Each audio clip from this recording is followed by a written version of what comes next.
on the Hawkeye Sports Network from Learfield. This is Hawkeye Baseball. Iowa Hawkeye Baseball is brought to you by Bud Light, proud sponsor of Hawkeye Athletics. Easy to drink, easy to enjoy. Hy-Vee, score big savings with a Hy-Vee Perks membership. Iowa Corn. You might think Iowa just grows corn, but the truth is corn grows Iowa. Brought to you by Iowa's corn farmers of the Iowa Corn Growers Association and the Iowa Corn Promotion Board.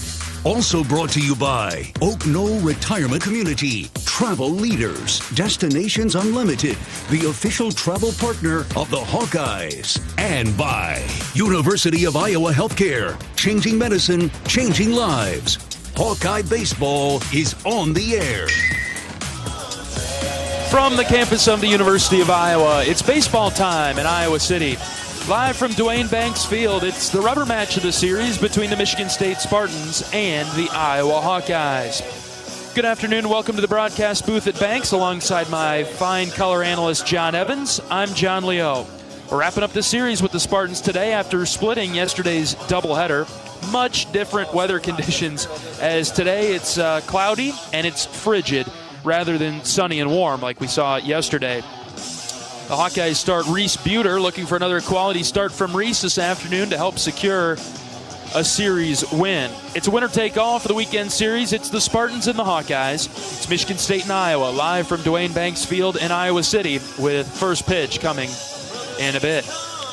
Iowa split yesterday's doubleheader. They lost the first game in extra innings, 12-8. Let's hear some of the highlights. No balls and a strike on Moore. Iowa's DH. Reese walked his first time. The pitch. Hit well to center. It's carrying. Get going, baby. It is gone. Reese Moore with a 3-run shot to left center. And the Hawks have the lead. Reese blasted it to left center. 3-1 Hawks. Yes. 2-2 to Mitchell. Here it comes. Gable hits it in the air to right center field. The ball is being pushed into the gap, and it's down all the way to the wall. Wilmus will score. Mitchell trades places with a double. An RBI double. Here come the Hawkeyes. It's 8-4. 2-1 pitch. Rogers hits it high to right field. Get going, baby. It is gone. D-Raj with a shot to right. The Hawks are within one. Horvath's 2-2. This is hit high and deep. Drive to left. We are tied. Guerin with a bomb to left. Big bopper. Boom. A ball and no strikes on Dresselhaus. Pitch from Watts. Ground ball up the middle. Mitchell gloves it. The throw home is on the money. And the Hawks got him at the plate. Yes. Gunned him down. Yeah.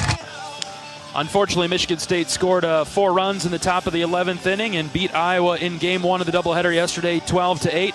But hey, it was a heck of a response. A great bounce-back win from the Hawkeyes to win game 2, 7-3, forcing today's rubber match. Let's hear some of the highlights from game 2.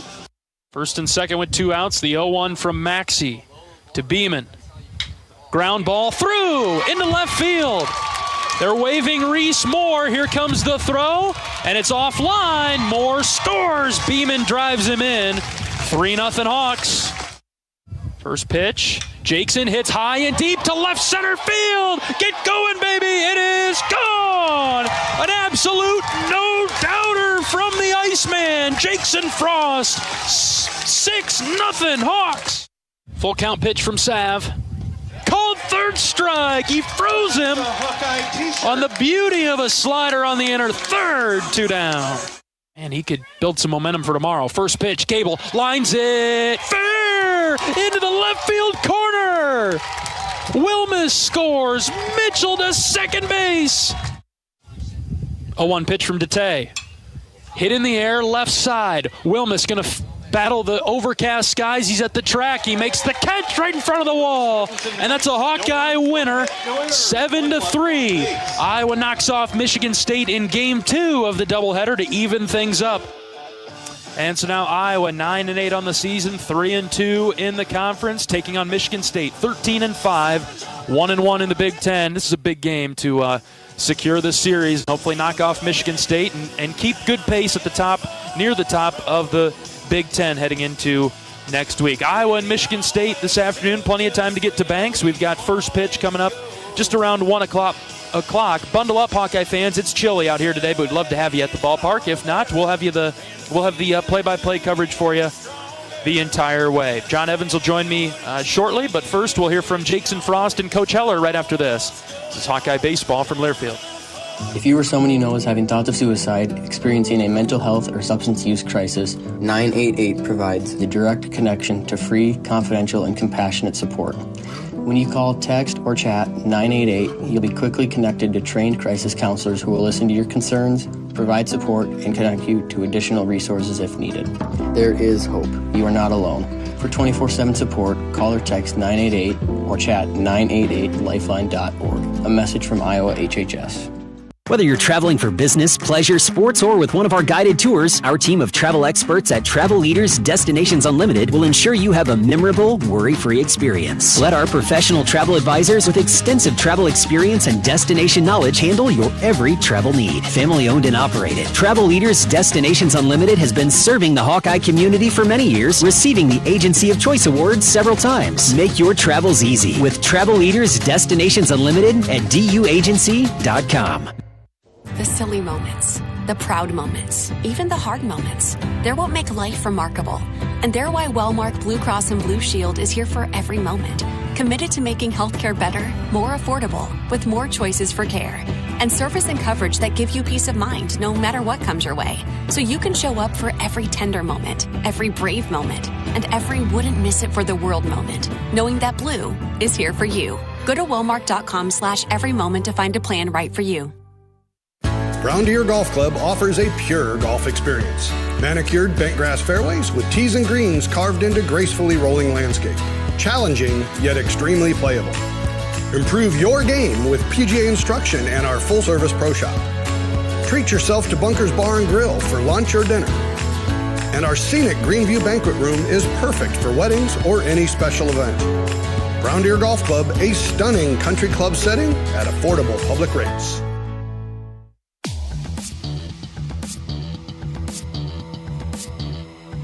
Welcome back to pregame coverage of Iowa Hawkeye baseball. Today, the series finale with Michigan State from Dwayne Banks Field in Iowa City. We're joined by Hawkeye infielder Jaxon Frost. Jaxon, thanks for coming on with me today. Appreciate it. Thank you for having me. All right, big game yesterday. We'll get into the game yesterday in a moment, but first we want to start with your history, your youth baseball, growing up and then getting through high school and how you landed at Iowa. So when it comes to baseball, when did you pick up the sport? And when did you know that maybe this was something you could turn into a good college career? I think I started playing baseball when I was 6 years old. I started playing travel ball in Des Moines. Played for the team called the Des Moines Cubs, which was just like a small organization up in that area. But that's kind of like where it all began. You know, I knew that in high school I wasn't going to get a lot of recognition from where I come from, so I knew I was going to have to get outside my bubble a little bit and kind of get out there and explore a little bit, and I got that, and travel helped me get to where I am here. So, when you were playing your youth ball, did you travel nationwide as well? Or did you keep it kind of regional? It was pretty nationwide. We went a lot of places, explored kind of the nation as a whole growing up, and that's kind of like when I knew I wanted to play baseball. I enjoyed being out in the field, I enjoyed going places and playing other teams. So that's kind of like where I fell in love with it. So, did you go down the path of trying to get in the Little League World Series and going down that route? I know when we watch in the late summer, you see that team from Iowa, hey, where's that team from Iowa? And they get to Williamsport or things like that. Did you ever go down that path with your teams? I actually skipped that path. Okay. I actually jumped ahead and started playing a couple years older than I was supposed to be. So I actually ended up not getting that opportunity, but that's completely fine. I loved every bit of what I did. So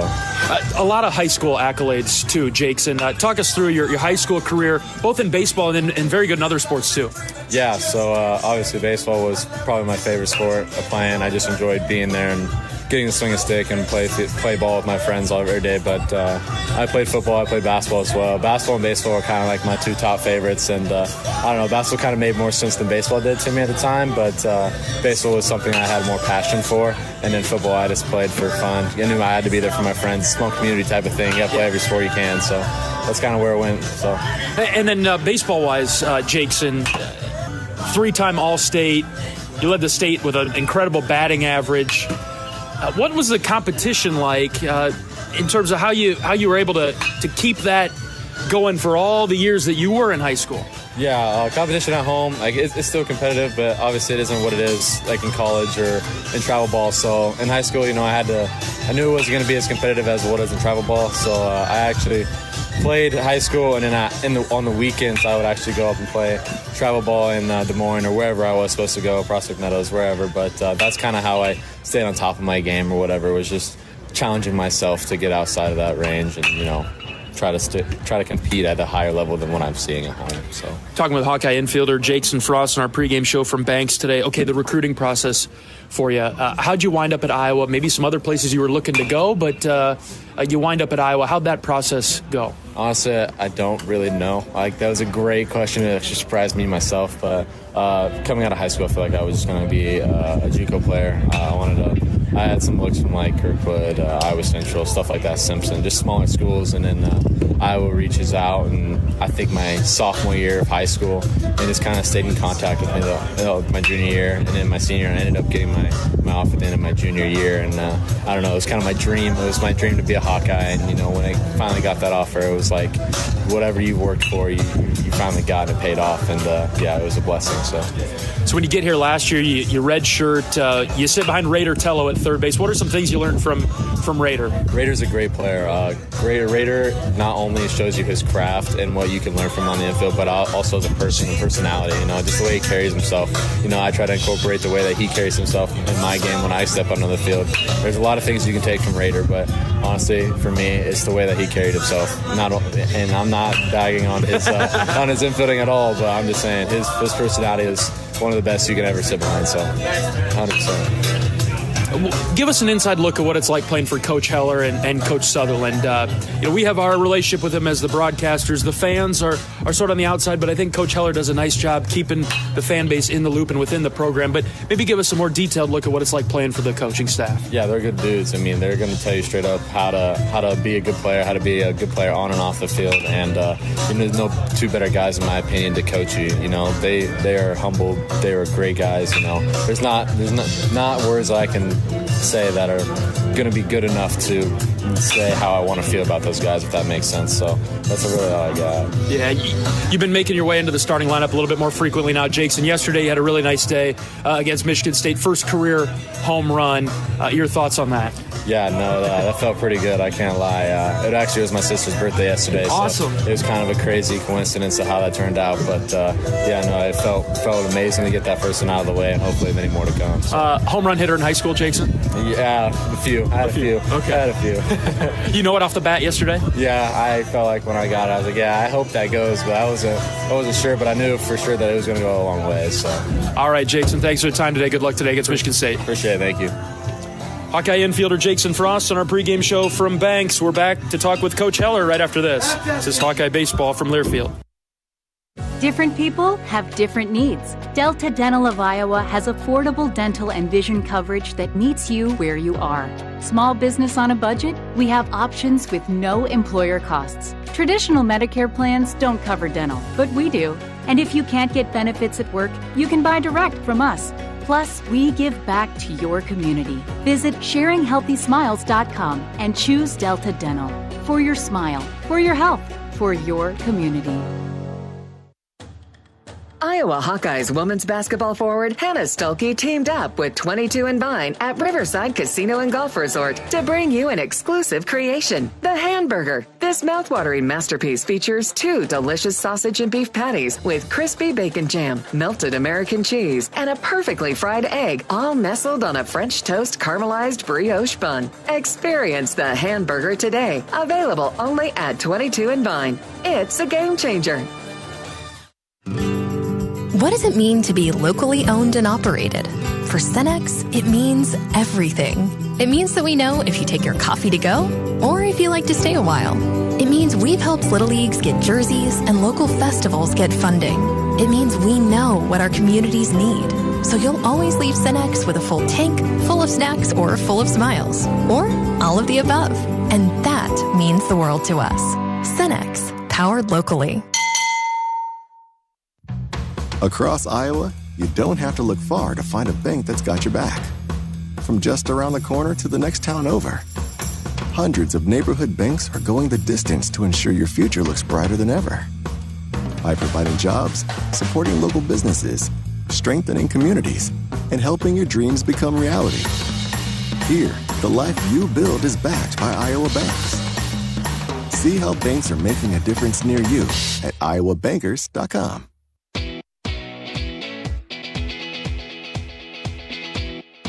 Welcome back to pregame coverage of Iowa Hawkeye baseball. Today, the series finale with Michigan State. Winner take all for the series. It's a big one at home at Banks. We're joined by head coach of the Hawkeyes, Rick Heller. Coach, split that doubleheader yesterday. Just get your thoughts on that one. Man, we just keep finding ways to lose on Friday, and that's a frustrating feeling when you feel like you play well. And then yesterday, great game, crazy game. And then Blake Guerin pinch hit home run to tie it in the ninth with 2 outs.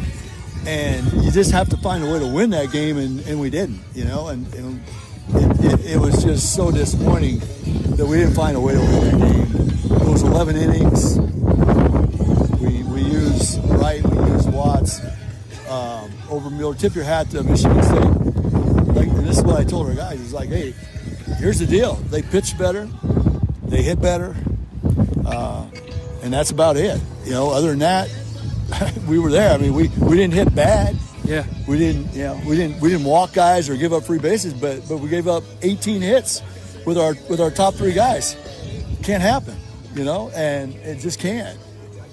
But it did, and it was a crazy day, as you well know, with the wind, and they hit 5 home runs, and maybe 2 of them would have been home runs on a normal day, and we hit a few and just didn't get enough. So that one hurt, and tough loss on game 1, and then boom, you got a quick turnaround and be ready to rock and roll in 40 minutes. And close ball game, well pitched game. Savory was incredible. Aaron Savory, that's his fifth straight week in a row that he's pitched fantastic, and he just shut him down. And to all pitchers out there, he's the great example. I mean, you don't have to throw 95. I mean, but if you can locate both sides of the plate with your fastball and mixed speeds with your changeup and your breaking ball, you can get most people out. And that's what he was able to do. He was able to locate. And then, Sam Hart gave us a good inning. And then Ben DeTay closed it out. Chaz had a little trouble with his command. But we had the big inning. They hadn't given us much of anything, and then we caught some free bases, and looked like we were going to only get a couple. And then with 2 outs, Jaxon Frost hit a huge home run that gave us a 6-run lead. And then you felt pretty good about things, but they kept at it. Probably left Savory in probably one too many. It was nobody on, 2 out. Would rather have started Dan Wright at a clean inning, and it's double home run, and here we go. We're giving up the 2 out runs again, and on a day like yesterday, a 6-run lead felt like you were maybe behind one. It was just one of those days, but anyway, it was good to get the win in game 2, and I thought we played well. Guys fought hard all day long, and we competed, and Michigan State is a very good team. They got some older guys and some experienced guys, and they played tough, and they're going to play tough again today.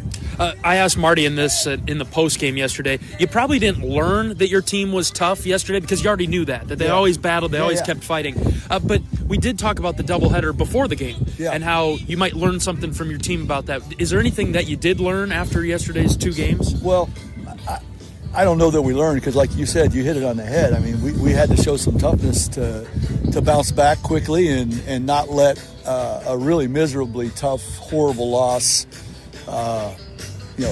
bleed over into game 2, and we did that. And guys just went about their business, and they went out and battled and played hard and found a way to get a split. And now we got a chance to win a series here at home, and we need to do that. It's a completely different day, as you well know, standing here beside me, as it's probably 35 degrees real feel, and wind is howling out to right field.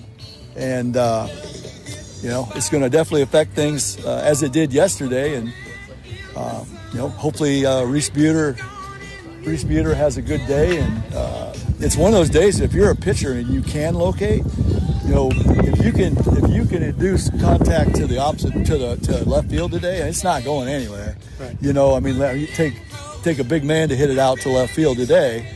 And that was the issue in game one. I mean, they were just missing spots and missing location and putting it in a spot where they could take advantage of the wind, and Michigan State did quite frequently. And today, Reese generally has good command, and I'm hoping that he can spot up, and if he does, I feel pretty good. And then our guys will have to do a good job of waiting this guy out, Donovan, and try to get some pitches out over the plate for our right-handers, and try to get something more middle in for the left-handers, and take advantage of it, because, man, it is a definite advantage if you can today. And Donovan, the guy we're facing,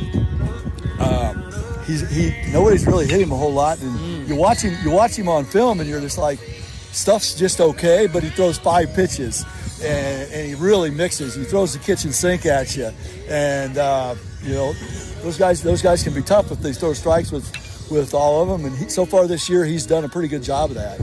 What do we see out of their bullpen once Donovan's done, Coach? Well, I want to get to the bullpen. I don't think there's anything special left in the bullpen. The kid that closed out game one, I thought he showed some toughness. I mean, he gives up the home run to Guerin, and then he punches out the next 3 guys he faces. And he's really, really he shut us down. And again, stuff-wise, it's solid, but it's not like elite-level stuff. But he's got elite-level toughness and belief in himself, and that goes a long ways. And I don't know, he threw almost 3 innings, so I don't know if he'll be on the board today or not. But he's the one guy that I think has the best stuff. But, for the most part, they kind of do it like us. It's kind of who's hot and who they feel comfortable with, and matchup-wise. And they've got several guys they didn't use yesterday that they can go to like we do. But we really don't feel like any of them, we've seen their best. Talking with the head coach of the Hawkeyes, Rick Heller, on our pregame show from Banks. Okay, we've talked about the weather conditions, Coach. With the wind blowing out to right today, do you make any adjustments to the batting order, the lineup, to maybe take advantage of that wind going out there to right? Well, there's only so much we can do right now with the lineup, because the guys that you generally move around from time to time and give other guys spot starts or whatever it might be are guys who are going really good for us. And with that being said, the guys that maybe are scuffling a little bit are the guys that defensively you have a hard time taking out of the lineup. So the one adjustment that we did today, and it's not really an adjustment because both Blake Guerin and Caleb both do play a lot. The analytics guys had Blake as one of the top matchups for our offense against Donovan. Okay. For whatever reason, he throws a lot of off-speed, and Blake hammers off-speed pretty good. So we're going to get Blake to start just with the analytics side. You normally Caleb would have been, I was thoroughly expecting to pick it up and see Caleb had the better matchup being left-handed. But today it was Blake was the 1 or 2 guys on our offense that had the bright red heavy hitter advantage against Donovan. So that's the reason we're going to give Blake a shot. Caleb hit two balls really hard yesterday and did get rewarded for him. 2 line drives right at him after getting on base a few times first game. But if things aren't going well, there's plenty of guys that we can throw in there and give a shot. But the lineup kind of is what it is right now. A bullpen today, Coach. Who comes in after Reese? Well, who's available? Tyler Guerin is going to be the first guy out of the pen. Yeah, Blake. I say that tongue-in-cheek because if it's a matchup situation, Brant Hogue might go first, but we're going to get Guerin in there and let him go. We got to start getting him into more leverage games, and I think he's ready for that. And then after that, I think Sam Hart's the one guy. Maybe DeTay could come back for a short stint, and then you got Will Pearson, you got Justin Hackett, you got the left-handers, you got Walker. And we got a lot of guys that Bleeker we could go to, but the top two are going to be Hogue and Guerin today. Coach, it feels like this game could really springboard for the rest of the homestand. Obviously, it's a big one. It's a conference game. It's to win a series. As long as you win series, it's good news. But Is there a little more, I don't want to say pressure, but weight on this one to springboard the rest of the way? Well, you hope so. You can't think about it that way in baseball, or probably any sport for that matter, but in baseball especially. You just got to play, and you got to try to play clean. And, we know what we have to do to be the best version of ourselves, and that's what the goal is every day. You're certainly going to look at the scouting report and those type of things with your opponent, but at the end of the day, the competition is between you and the game. You have to go about your business and play the game the right way and control the things you can control and eliminate the free bases and play clean baseball and battle up and down the lineup and execute when you have a chance with runners in scoring position. Those are all the things we're battling every day to get better at and become more consistent. And, the fact that it's home, there needs to be some pride today. Nobody comes in here and beats us a series. It doesn't matter who it is, whether it's conference or non-conference or whatever. And that's the message is, we need to show some toughness and some character and, find a way to get it done. It's we know the formula. It takes what it takes. And the challenge is, can we do it? All right, Coach, thanks for your time. Let's take care of business today. All right, thanks, John. Head coach of the Hawkeyes, Rick Heller, on our pregame show from Banks. We'll get you the starting lineups. First pitch coming up right after this. It's Iowa and Michigan State. The winner takes the series this afternoon. We're back in a moment. This is Hawkeye Baseball from Learfield. Hi, I'm Gary Dolphin, and if you want your home to be exceptionally comfortable during these cold Iowa winters and hot, humid summers, you need to turn to Dave Lennox and your local Lennox home comfort specialist. Lennox has been serving Iowa consumers since 1895, when Dave Lennox built his first furnace in Marshalltown, and Lennox is still building its high-efficiency furnaces and air conditioners there today. For the best home comfort system you can buy, it's Lennox and your local Lennox dealer. Lennox and the Hawkeyes. Now there's a winning combination.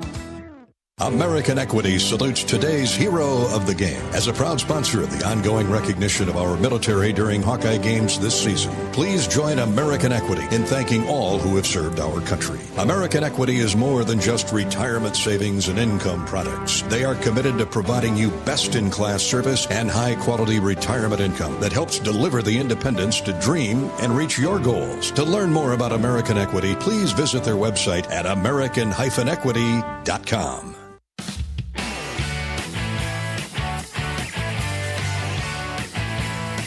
And the rocket's red glare, the bombs bursting in air, gave proof through the night that our flag was still there.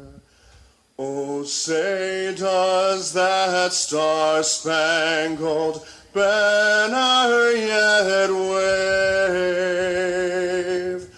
o'er the land of the free and the home of the brave. Getting set for first pitch between Michigan State and Iowa. We're back with starting lineups right after this. This is Hawkeye Baseball from Learfield. Different people have different needs. Delta Dental of Iowa has affordable dental and vision coverage that meets you where you are. Small business on a budget? We have options with no employer costs. Traditional Medicare plans don't cover dental, but we do. And if you can't get benefits at work, you can buy direct from us. Plus, we give back to your community. Visit sharinghealthysmiles.com and choose Delta Dental. For your smile, for your health, for your community. Iowa Hawkeyes women's basketball forward Hannah Stuelke teamed up with 22 and Vine at Riverside Casino and Golf Resort to bring you an exclusive creation, the Hamburger. This mouthwatering masterpiece features 2 delicious sausage and beef patties with crispy bacon jam, melted American cheese, and a perfectly fried egg, all nestled on a French toast caramelized brioche bun. Experience the Hamburger today, available only at 22 and Vine. It's a game changer.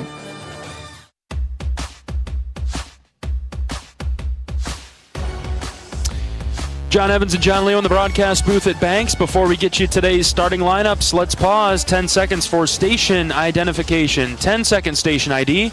This is Iowa Hawkeye Baseball.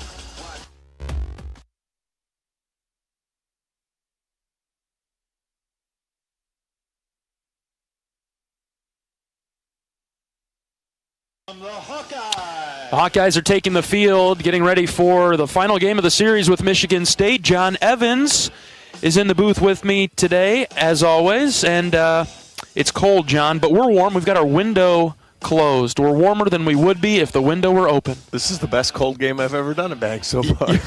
I'm in full agreement.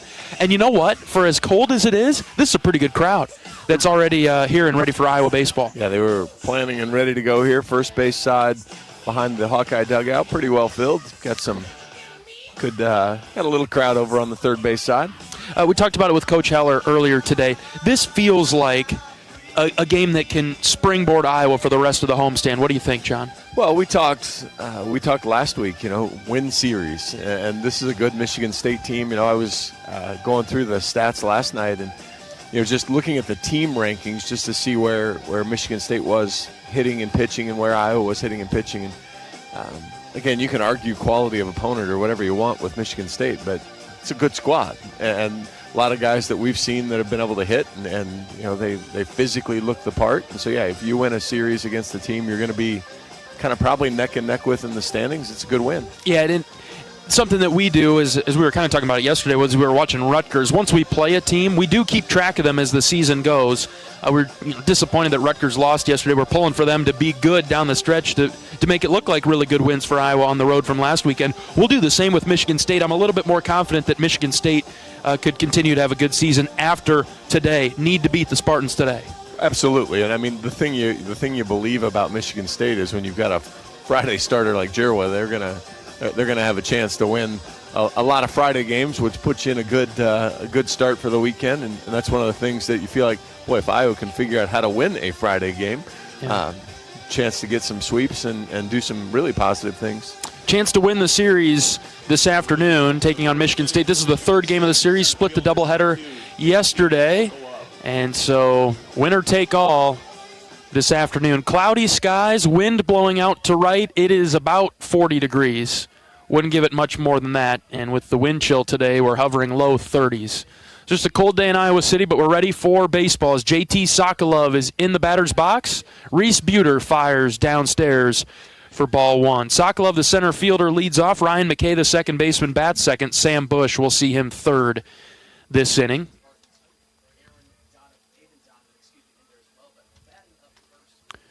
Reese Buter, the 1-0 pitch, is swung on and fouled back.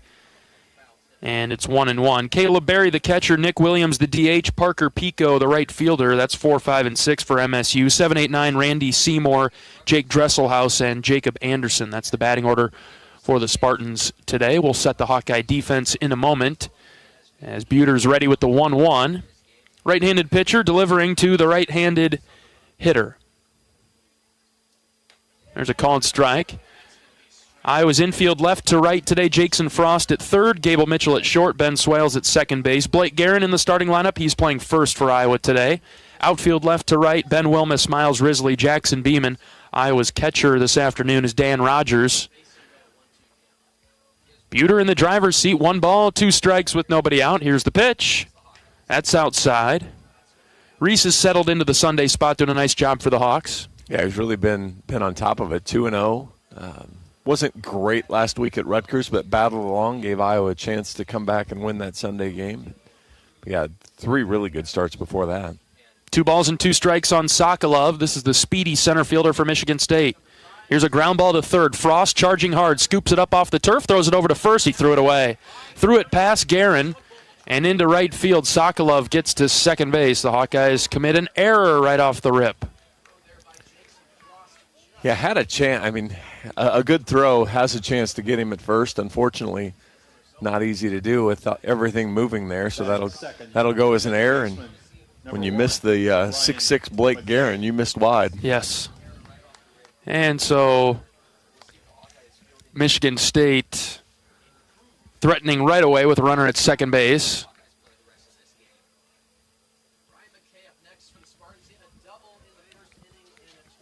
McKay, the next hitter for the Spartans.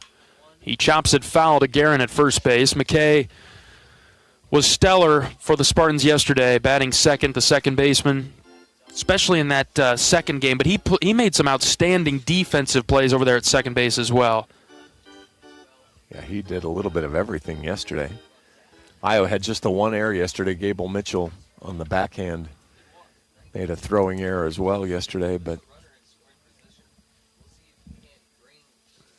Iowa can make sure that this one doesn't come back to hurt.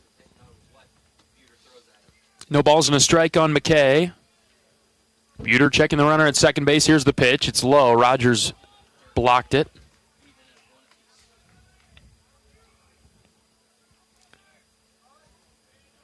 You feel like if you could get a good start from Reese, you put the advantage into Iowa's category with the pitching, just with what Iowa has left versus what Michigan State may have left. Buter's 1-1. That's outside 2-1. You heard from Coach Heller that Ben DeTay could possibly come back this afternoon. I guess I'd be surprised if we saw Dan Wright. He threw nearly 40 pitches yesterday. Yeah, Ben was only 18.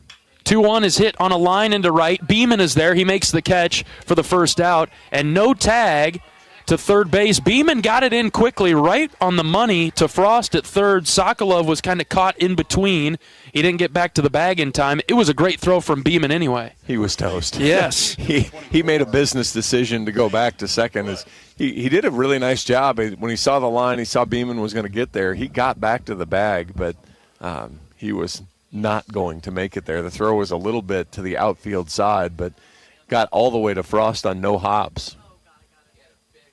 Here's Sam Bush, their left-hander, first baseman for Michigan State. There's a strike from Buter at the knees. This is a good uniform game, in my opinion, John. The Hawks are in their Sunday golds. Yes, we understand it's a Saturday, but the Sunday golds with the black script Iowa across the chest, white pants, black caps with the gold script I on the front.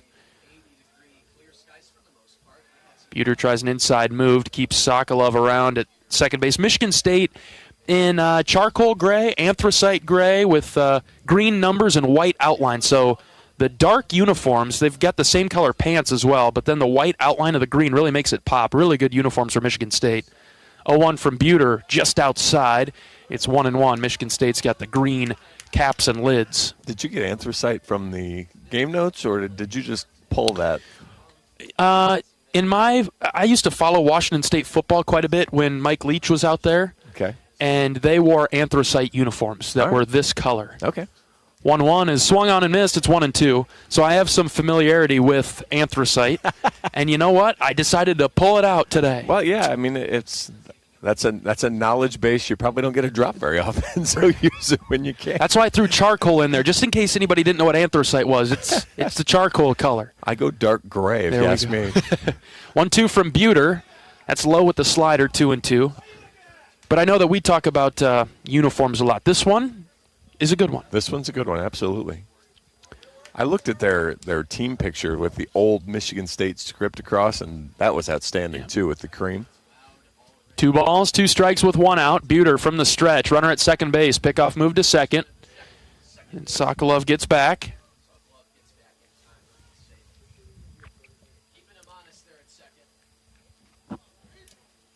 Bush is a good hitter for Michigan State. 321. 7 home runs. He's got a couple of doubles. Here's the 2-2 from Buter. Swing and a miss. Buter set him down with the slider.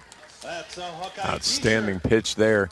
Had thrown it to him the pitch before, but it was a little lower, so he raised the floor a bit. But the difference today, left-handed hitters are probably a little happier about the way the wind's blowing. They can more in the pull zone. They don't have to think opposite field, so still going to have to keep the ball down.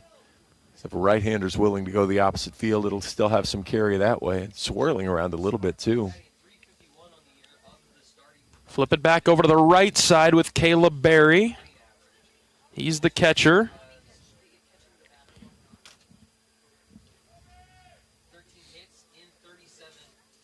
1 ball, no strikes with 2 outs, just underway at Banks this afternoon. Runner at second base out there. Buter's pitch is inside 2-0. Umpires today, Cody Oakes is behind the plate calling balls and strikes. Thomas Burrell down the line at first. Joshua Shapus out there at second base, and over at third is Matthew Anderson. 2 balls, no strikes on Barry. Reese taking his time. The right-hander from the belt delivers downstairs, ball 3.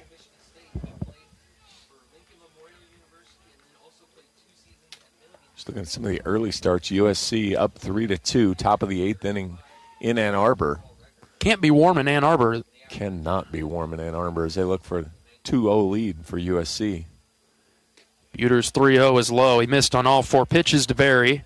And a 2-out walk puts runners at first and second for Nick Williams, the DH. Penn State 9-5 over Northwestern, headed to the bottom of the 6th. Bottom of the 5th inning, Purdue trails UIC 2-0, but threatening. Purdue actually getting no hit through into the bottom of the 5th, but have a couple runners on. Hawks have UIC next week, the midweek game here at Banks. Is that Tuesday? Tuesday. Tuesday's forecast looks fantastic. Yeah, upper 70s, I believe. Last time we checked. Here's Nick Williams. Reese's slider, he held on to it too long. It missed outside. Buter's missed on 5 in a row, and so Dan will go out and talk to him. Right in the middle of a homestand for Iowa. Have a couple more chances to come see the Hawkeyes play here at Banks before a pretty lengthy road venture that takes us to Illinois a few times and up to Minnesota and then over to Milwaukee. Yeah, usually you catch those midweeks at home, but we'll catch a couple midweeks in a row on the road as well, and so midweeks, and then Minnesota, Chicago for Northwestern. And that's right. Lots of tripping around. Yeah, it's sort of what I was kind of leading into, how these games at home are really important, and I loved what Coach Heller said. You got to have some pride when you're playing at home. Nobody comes in here and takes a series from us. You might take a game, but that's it. You know, have some pride today, and Iowa's pride, no doubt about that. The 1-0 pitch is low and in. Reese struggling to find the strike zone now after walking Barry on 4 pitches. He's missed out and low on back-to-back pitches, and now it's 2-0 on Williams. And Williams is a dangerous hitter. Can't just try a get-me-over pitch. Here's the 2-0. Outside again, ball 3.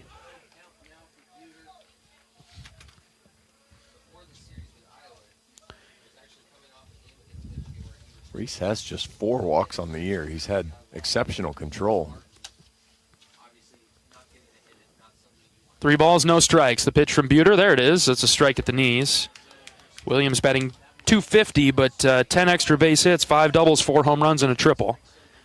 Yeah, 10 extra base hits in his 15. That's a pretty impressive number.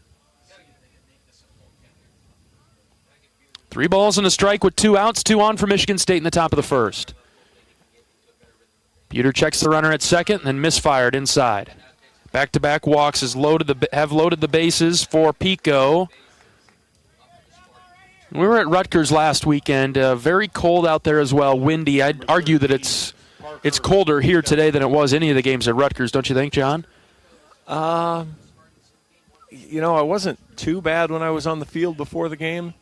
So, but certainly similar and in the same ballpark. Then. Yeah, for sure in the same ballpark. And you know, it's again, if you go to the trusty watch today and see what it says, it's 17 gusting to 27 mile-an-hour wind. So we're actually a little better than we were yesterday. And like, as you mentioned earlier, a slight direction change to it. I think back to last weekend in the messaging from the coaches that said, hey, do whatever it takes to stay warm. And this is a good moment here for Reese, and you know, got to keep that hand warm somehow. It's going to be hard to grip the baseball for long periods of time. Your defense, you don't want them standing out there forever either. Well, that's the hard part. You know, you've put your defense out there quite a while now, and so, you know, guys kind of stamping your feet, everybody's got kind of the hand mufflers or something to try to stay warm, but somebody's going to need to make a play and help Reese out here. 2 outs, bases loaded. Buter fires it by Pico, who swings and misses at a pitch that was well outside. Not sure what Pico was thinking there. Must have had the green light. I'm not sure why. Boy, yeah, back-to-back walks. And on 9 pitches, you walk 2 guys, and he swings at a slider out well outside. 0-1 from Buter. Called strike 2. Caught the outer edge.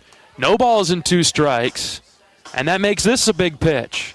Well, because basically if you're Pico, you said, hey, everything's a strike here. And so the umpire gives a little fuzzy outside corner. Buter comes set. Bases loaded for Michigan State. Here's the 0-2. Swing and a miss. He got him. Yes. Outstanding comeback from Reese. 3 pitches exactly the same. 2 chases and 1 on the outside corner. Michigan State leaves the bases loaded. We'll see the Hawkeyes come to the plate for the first time right after this. This is Hawkeye Baseball from Learfield. If you or someone you know is having thoughts of suicide, experiencing a mental health or substance use crisis, or just need someone to listen, 988 provides a direct connection to free, confidential, and compassionate support. When you call, text, or chat 988, you'll be quickly connected to trained crisis counselors who will listen to your concerns, provide support, and connect you to additional resources if needed. There is hope. You are not alone. For 24/7 support, call or text 988 or chat 988lifeline.org. Brown Deer Golf Club offers a pure golf experience. Manicured bentgrass fairways with tees and greens carved into gracefully rolling landscape. Challenging, yet extremely playable. Improve your game with PGA instruction and our full-service pro shop. Treat yourself to Bunker's Bar and Grill for lunch or dinner. And our scenic Greenview Banquet Room is perfect for weddings or any special event. Brown Deer Golf Club, a stunning country club setting at affordable public rates.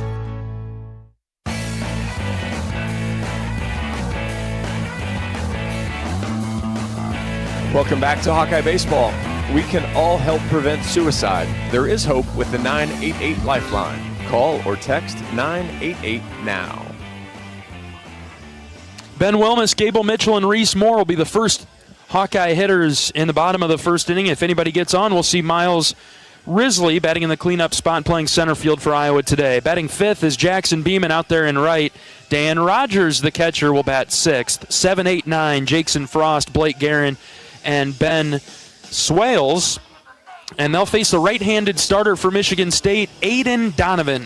The 6'4" freshman has made 4 starts on the season, thrown 13 innings, given up 10 hits, 4 runs. Just 2 of those are earned. 3 walks, 6 strikeouts. He's been really sharp. Consistent. 3 innings, 4 innings, 3 innings in his starts. Fastball, hustle up there near 90. And as you heard Coach Heller say, a curveball, a slider, a changeup.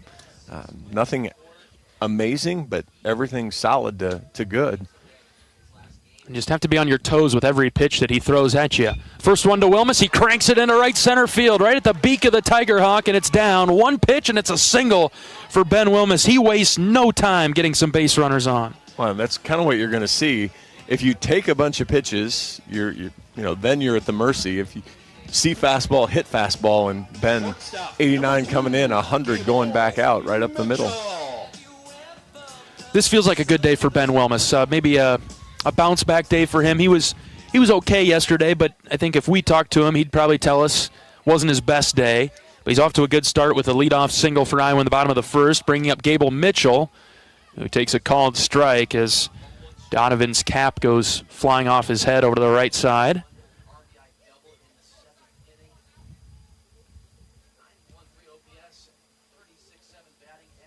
Gable may be in a similar position as Wilmus from yesterday.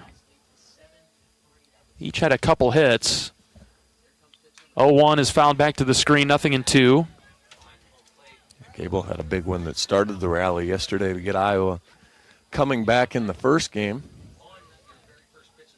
Basically, as I walked into the parking lot yesterday. That's right. Thanks for covering for me yesterday with the player interviews.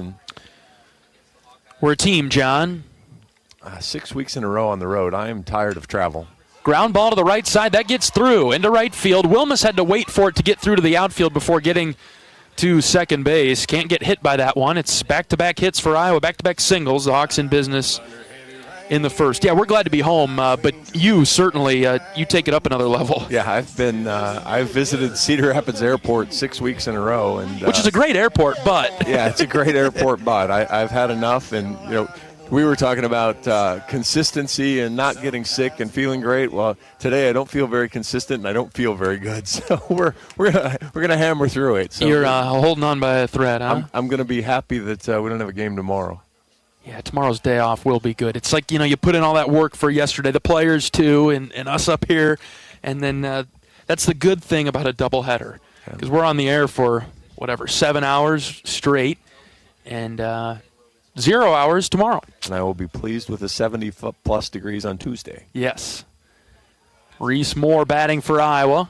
Good day for Reese to hit with the wind blowing out to right. He doesn't need much wind assistance anyway. A ball and a strike on him. Runners at first and second, nobody out. Iowa threatening early. The 1-1. Reese hits it into right center field. That's going to get down for a base hit. Right fielder cuts it off. Gets it in quickly. And so the bases will be loaded with nobody out. Well, Ben, probably a little overly cautious there. If he would have known originally or had paid attention to where Pico was positioned, there was no chance Pico was going to catch that ball. Ben, though, had to turn back around, check, make sure, and so he didn't get a good jump. And then for safety's sake, third base coach Mitch Bowe goes ahead and holds him up. So bases loaded, nobody out here in the first.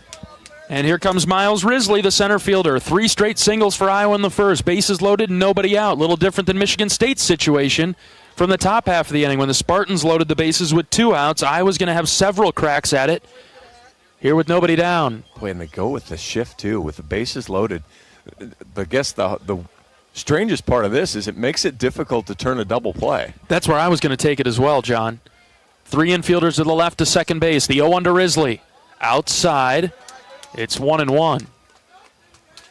Boy, if you hit a ball right to where the second baseman is playing, which is maybe double play depth of where the shortstop would typically play, how's he going to turn to? Right. Unless he races to the bag. If he moves to his right, he's toast. Even to the shortstop, it's an awkward throw. 1-1 is a good breaking ball. That's across at the knees. Strike 2, 1-2. Let's get Riz to make contact, and then we'll worry about it. Right. I feel for Wilmus a little bit there, because with the ball hanging up, maybe in the wind, he thought it would have carried to the right fielder, but it was in the gap.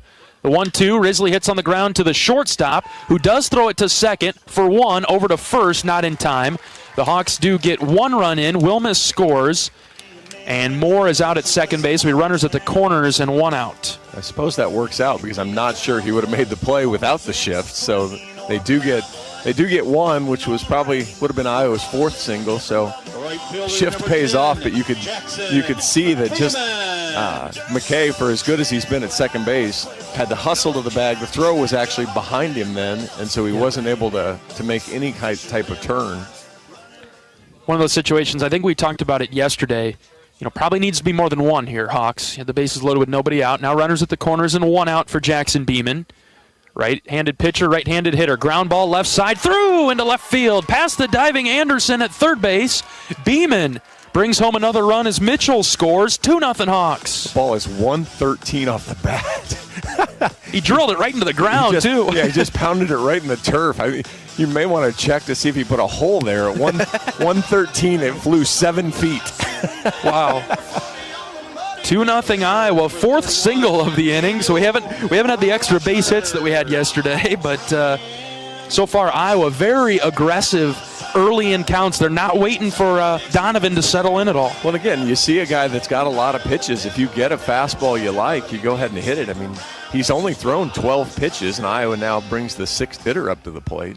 It is Dan Rogers, left-handed hitter. First pitch to Rogers is an outside strike, 0-1. Might as well, take the floater there. Just keep sitting on fastball here and make him land off speed. He's done a good job. He's been in the zone, but Iowa's done a good job jumping on fastball. 0-1 is at the knees, another called strike, 0-2. Except for that one. It was 91, so he juiced up a little speed too. Donovan sent with the 0-2. Snapped it high. Rogers keeps the bat on the shoulder. 1 ball, 2 strikes. 92. Where'd that come from? Had a little extra as he reared back and let that one go. There's people in the Michigan State bullpen already. Nobody's throwing, but guys with coats getting loose now. Ball and 2 strikes with runners at first and second for Rogers. Just 1 out. Here's the pitch. Outside. Dan got his hands and hips started but laid off. Trusted his breaks, was able to not chase the high and away fastball. It looks good to a hitter, but hard to get up to. 2-2, runners take off. Rogers hits it on the ground to the right side. First baseman picks it off the turf, flips it to Donovan, who's covering. And the runners advance to second and third on Rogers' ground out. That's a risky play or an aggressive play there from the Hawks. Jaxon Frost. Not exactly base stealers. Risley's got good speed. You don't expect Beeman to necessarily be a base stealer. That's a trail runner. But 2 outs for Jaxon Frost. First pitch off speed, caught the bottom of the zone, strike 1. Frost cleared the bases for you yesterday when you didn't want to leave anybody on. Very similar spot here. The 0-1 is outside. It's 1-1. One of those micro stats that we pay attention to. Batting with 2 outs, runners in scoring position, early opportunity for the Hawks right now with runners at second and third. 1-1 to Frost. He tapped it foul off his foot. 1-2. Yeah, Iowa is 4th in the Big Ten in batting average at .309. I would say, I dare to say it, overachieving so far offensively. Yeah, I mean, it's been very good that way, and 6th in the conference in slugging percentage at .501, so not exactly what you would have expected. You just need a few more big hits, and that's been what's held them back in the early season. Been better in the Big Ten season.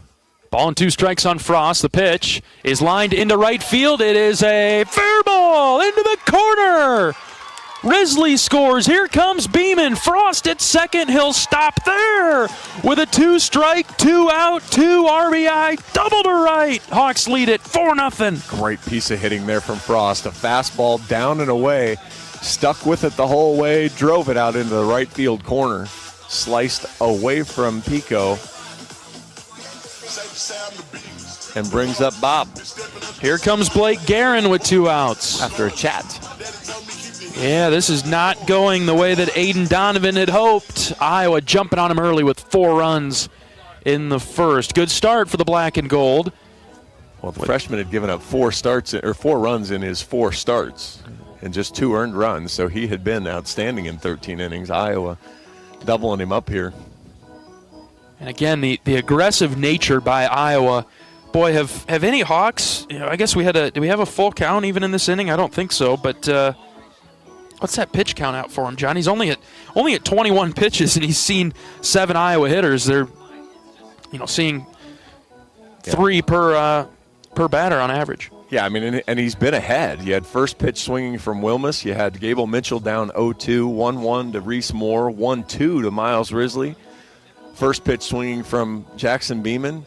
Daniel Rogers got the count to 2-2 before he grounded out, and then Jaxon Frost was 1-2, so he's been good. Yeah. I mean, he's been in the zone. Iowa's just been able to pick out mistakes and do damage to it. But, yeah, no 3-ball counts and just 1 2-ball count. As much as we've been talking about it from the Iowa side, finishing at bats from a pitching perspective, when you get those 2 strikes, you get those 2 outs, let's get out of the inning. Michigan State unable to do that. The Hawks making them pay. 4-0 in the bottom of the first. Here's Blake Guerin, runner at second base. Blake takes strike 1. 76% strikes for Donovan so far. So, I mean, it's not a wild issue. It's just missing his spots in the zone. Michigan State came in with a team ERA of 3.83. Came into the weekend with that. Ball 1 to Guerin, low and out. Yeah, that was what both Iowa and Michigan State outstanding and from an ERA perspective. Michigan State 3rd in the conference, Iowa 6th. Michigan State's ERA now is 4.12. Okay, there you go. Yeah, I'm reflecting back to my card here, John. Yeah, they're 3rd in the conference now behind Purdue and Oregon. 1-1 to Guerin. Inside. That was a round, but just too far off the plate. It's 2-1. Yeah, Purdue's kind of amazing right now. 3.17 ERA, 18-2. 16-2, sorry. Don't see the Boilers this year. 2-1 to Guerin. Ground ball up the middle. The shift was on, so the second baseman fields it near the shortstop position. He makes the play over to first for the third out. It's a good inning for Iowa. 4 runs across on 5 hits. 4-0 Iowa. We're back for the second after this. This is Hawkeye Baseball from Learfield.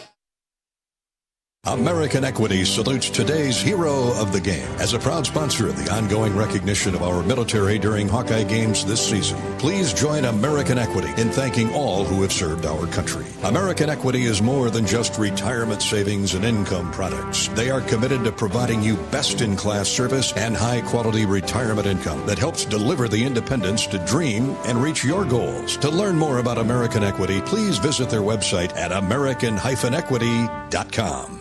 Every day, you're out there, up before the sun, and pushing forward before the chaos of the day settles in. At Great Southern, we're right there with you because we understand the need for trusted support. Having a team that is seasoned, agile, ready, an award-winning team that knows their customers personally and is behind them at every step. There to assist you, inspire you, and echo your inner dialogue in those quiet moments.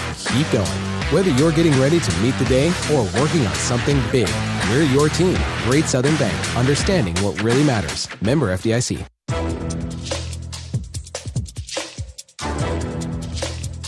This copyrighted broadcast is an exclusive presentation of Learfield under the broadcasting rights granted by the University of Iowa. Reuse of this presentation is prohibited without the expressed written consent of the university and Learfield. Announcers are provided by Learfield and approved by the university.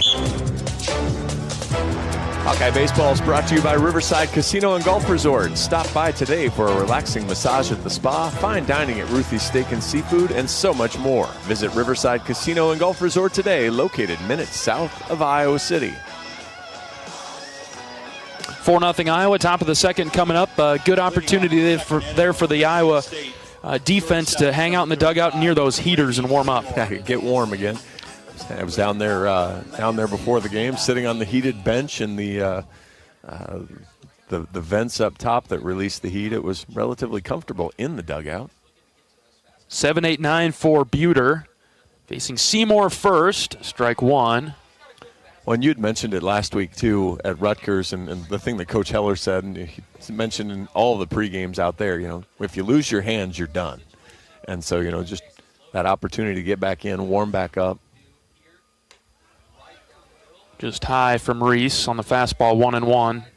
I think about even earlier today as I was down there talking with Coach and with Jaxon, and then I came back up to the booth here. It took me a good 20 minutes before my dexterity came back. 1-1, just low and out. That's ball 2. Before I could text anything, before I could type anything, before I could really write anything, everything was just so slow motion. Shut you off at texting. That had to be terrible. Yeah, it was a tough time. I left a few people undelivered, John. 2-1 from Buter, swing and a miss. The slider's picking up now for Reese. Well, that ball just had a blinker on it. Looked like a strike the whole way and then just flipped outside. Seymour just caught air. 2 balls, 2 strikes to start the second inning. Right-handed pitcher, right-handed hitter. Buter's ready. Here it comes. Swing and a miss. He got him. Another strikeout for Buter, his third of the day, back-to-back, going back to the first inning. Very similar pitch there. I might need your best Herky is in the house thing over here with Herky over there. We've got Herky in the house. It's one of my favorite things at Carver across the street when they introduce Herky. My friends and I, we talk about, Herky is in the house in his 76th season. Yep. Just fully introduce him like he's, a staff member. Well, he is. He's braving the elements today. Buter deals a strike past Dresselhaus. This is the best day you could possibly put that costume on. Yesterday, bad. Today, good. What do you mean braving the elements there? Herky's loving that one today.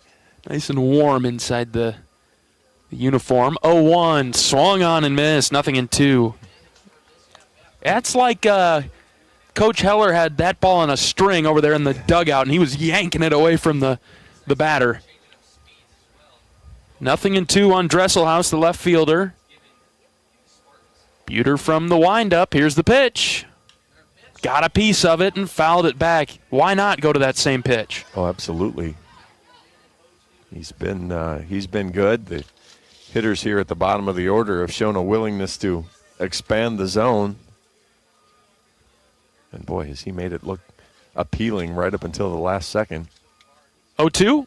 Swing and a miss. 3 in a row for Reese. Another Hawkeye t-shirt. Just went right back to it. And Reese just sends him fishing again. Third baseman, number 9. One of the things that I did kind of notice yesterday, Michigan State, they don't strike out a lot. They're not quite Rutgers, but they're 14th in the conference in strikeouts. So, well, Rutgers doesn't strike out at all.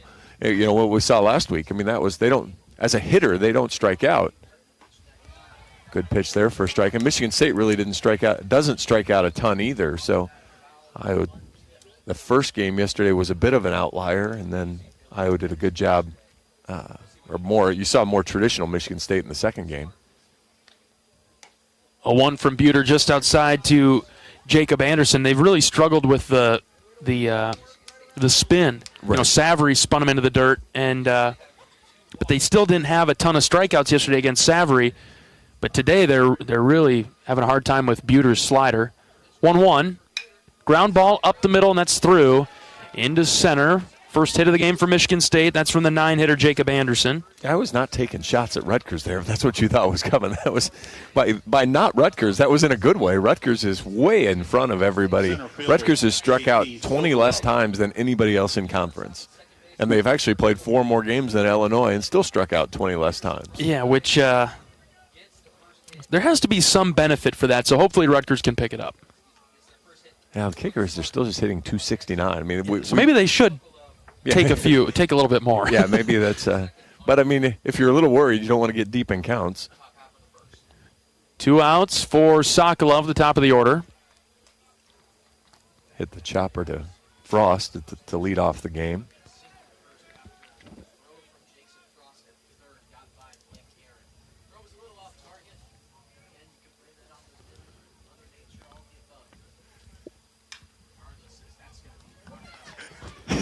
One-0's hit foul over to the right.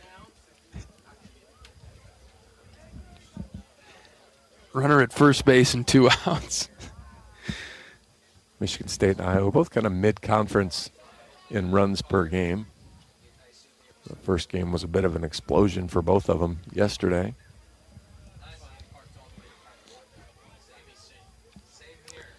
Short lead at first base for Anderson with 2 outs.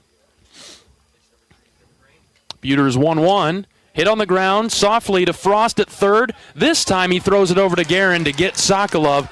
Heck of a play by Frost. He had a long run. He was able to get it with the web of his glove and throw it over to Blake to retire the side. Nothing doing for Michigan State. Iowa keeps him off the scoreboard. We'll go to the bottom of the second after this. 4-0 Hawks. Back in a moment. It's Hawkeye Baseball from Learfield. Hi, I'm Gary Dolphin, and if you want your home to be exceptionally comfortable during these cold Iowa winters and hot, humid summers, you need to turn to Dave Lennox and your local Lennox home comfort specialist. Lennox has been serving Iowa consumers since 1895, when Dave Lennox built his first furnace in Marshalltown, and Lennox is still building its high-efficiency furnaces and air conditioners there today. For the best home comfort system you can buy, it's Lennox and your local Lennox dealer. Lennox and the Hawkeyes. Now there's a winning combination. Cancer doesn't care. It doesn't care what you look like, how old you are, what you do, or where you live. We do. University of Iowa Healthcare is doing more to beat cancer than anyone in the state. From second opinions to life-saving treatments that happen here first. We lead the way in research, training, and care because we believe that UI Healthcare is here to make all of Iowa better. UI Healthcare, changing medicine, changing lives. Visit uihealthcare.org.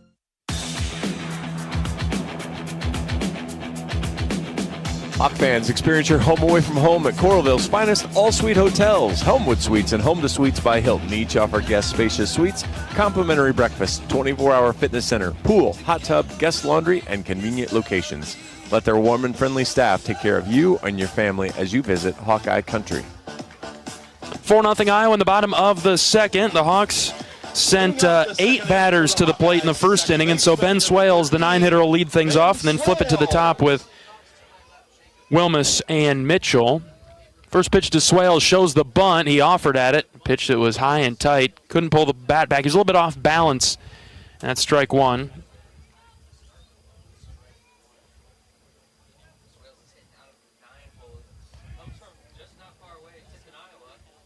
Swales gets a piece of the 0-1 and knocked it foul to the pad.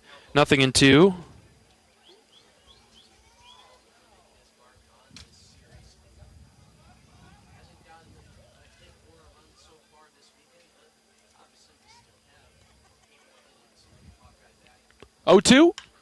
Swales bloops it into right field for a base hit. Dropped in front of Pico out there in right. Swales with a 2-strike single to get the Hawks started in the second. Nice job going up and getting the high fastball. Didn't get all of it, but got enough of it. If you're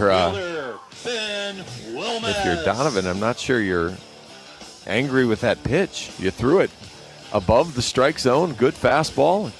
Well, Pico has a decision to make out there because the wind will carry it deep to right, but Iowa's been hitting line drives in front of him to right field that have not necessarily been softly hit, but they've been true singles, and so he's playing so deep that he does not have a play on the line drives in front of him. Well, and he just has to be there. You know, we've seen it in a couple games this year, obviously, with the way the wind's blown, and you have to play a little bit deeper, and Iowa have been able to benefit from that. That was really the first softly hit ball out there. The other ones have either been bouncers that were through or good solid line drives. Swales at first base. The 0-1 to Wilmus. Hit on the ground, deflects off the pitcher, right to the shortstop. He picks it up and throws out Wilmus at first base. Swales gets to second. They'll check on Donovan, who doesn't even seem to be limping. He's fine. He's wondering what all the hubbub's about. Shoo the trainer away. Yeah. Cody Oakes will go out and talk to him, the home plate umpire. Well, he's going to switch baseballs because he spiked up the other one. Need a trade. I thought that maybe Seymour had a play at second base on Swales, but he took the sure out. I thought so too, John. He didn't even give it a look. Didn't. And really, he didn't have time to look. He needed to get an out, one or the other. So credit to him for just making a decision and going. Donovan sails the fastball outside to Mitchell. Swales out there at second base. Iowa threatening once again, this time in the second. 4-0 Hawks in the deciding game of the series. 1-0 to Mitchell. Gable takes a strike. Mitchell singled and scored in the first. It's just 7 balls for Donovan so far in the game. I mean, he's been 80% strikes. That is an amazing number. 1-1. Mitchell lifts down the line in left. Left fielder giving chase, sprinting forward. It's going to drop, and then it kicks away from him towards the line. Mitchell sprinting to second base with a double. Swales has to stay put at third, which is a smart play. Another base hit for Mitchell today. We saw that hit yesterday, and Ben Wilmus kind of circled around it and played it and paid attention to the spin. That time wasn't really that well played from Dresselhaus as the ball kind of spun past him, and that allowed Gable Mitchell to take that second base. And for Michigan State, now they might have somebody start to throw, but as of right now, they've got nobody throwing down there in the bullpen, so they're riding with Donovan for a bit here. We'll see if Iowa can speed up his exit process with Reese Moore coming to the plate. First pitch to Reese. Breaking ball that stayed outside for ball one. Well, a lot of times it's just the calculus of, is he better than what you're going to go to? And so you leave him in and keep chewing up at least some outs in innings. 1-0 pitch to Moore. Check swing. Did he go? They will send it down. He did not. Ball 2. Yeah, that's a good point too, John. If you don't have anything that's better out there, are you so sure that you want to get rid of what you got right now? And that's kind of the situation with Donovan. 2 balls, no strikes on Moore. Hitters count for Reese. Donovan ready with runners at second and third and 1 out. Long pause. Here's the pitch. It's a pitch out. Throw is high. And then over to third as Swales gets back. That was a well set up play right there from Michigan State. I almost think that was a little mini pitch out where they took advantage of that. Good clean throw from Barry, but Swales heads up enough to get back. Moore had a green light on the 3-0. He took a home run cut but hit it foul. I'm good with that. He got a fastball he wanted, and it was in the zone. Now you probably want to watch for something off speed here if you're Reese. Don't chase over the top of that changeup. Corners in for Michigan State, the 3-1. Reese takes downstairs, ball 4. Went right to the changeup. Reese recognized it and took it. Miles Risley will get another opportunity with the bases loaded. Boy, Iowa's got a chance here to pour it on early. And this is maybe one of those situations for the Hawks that we hear Coach Sutherland talk about. Maybe a blood-in-the-water moment. Take advantage. Something that the coaching staff was hoping for yesterday after Guerin tied it up in the 9th. You got your chance, go win it. This is a little bit different here. You're already up on this team. Let's put them away early. Well, yeah, you can make them want to get on the bus. It's a long bus ride back to East Lansing, and they may be just ready to get there. Hey, let's get warm. Let's go. Cody Oakes does not let them regroup very long. He didn't let Iowa do it either as the whole infield popped in. Now see if he actually breaks them up. They do split up. Yeah. Nobody's actually thrown a pitch in the Michigan State bullpen yet.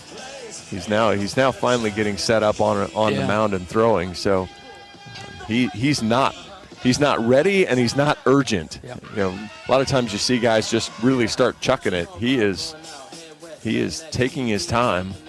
So not ready. Yeah, they're going to give Donovan plenty of rope here. All right, bases loaded with one out for Risley. First pitch to him. Miles takes an inside strike. They've got the shift on yet again for Miles. It worked last time as he grounded out over to the left side, reached on a fielder's choice, but hit a ground ball in the infield over to the left. Here's the 0-1 to Risley. In the dirt, 1-1. Funny thing is with these great Michigan State uniforms, though, I can't see the number. The number doesn't stand out on the pitcher in the bullpen. So. White outline doesn't do enough all the way down there. I agree with you. The ball and a strike on Risley with the bases full of Hawks. Here's the pitch. Low and out. Ball 2. You see Donovan now. It almost looks like he's trying to throw the perfect pitch instead of trusting what he was doing before. He's been so good in the zone. I don't know that I'd worry about it too much, but you're right. Guiding it, aiming it instead of throwing it. 2-1 on Risley. The pitch, grounded foul over to the left, way out in front of the off speed. He recognized it, but still started his swing too soon. Count even at 2. Huge spot here now to get a ball, in the air. Now he'll close off his stance, usually open stance. Here's the 2-2. Risley tapped foul, left side. Notice that from Risley with 2 strikes. Yeah, I know he's a little bit of a power hitter, but in this case with 2 strikes in this situation, boy, as Marty says, you just can't have an empty calorie at bat here. You need to get something out of it. Donovan's 2-2. Risley ripped down the line and left. But that's foul into the Michigan State bullpen. One hop right behind the pitcher warming up. Just saying hello.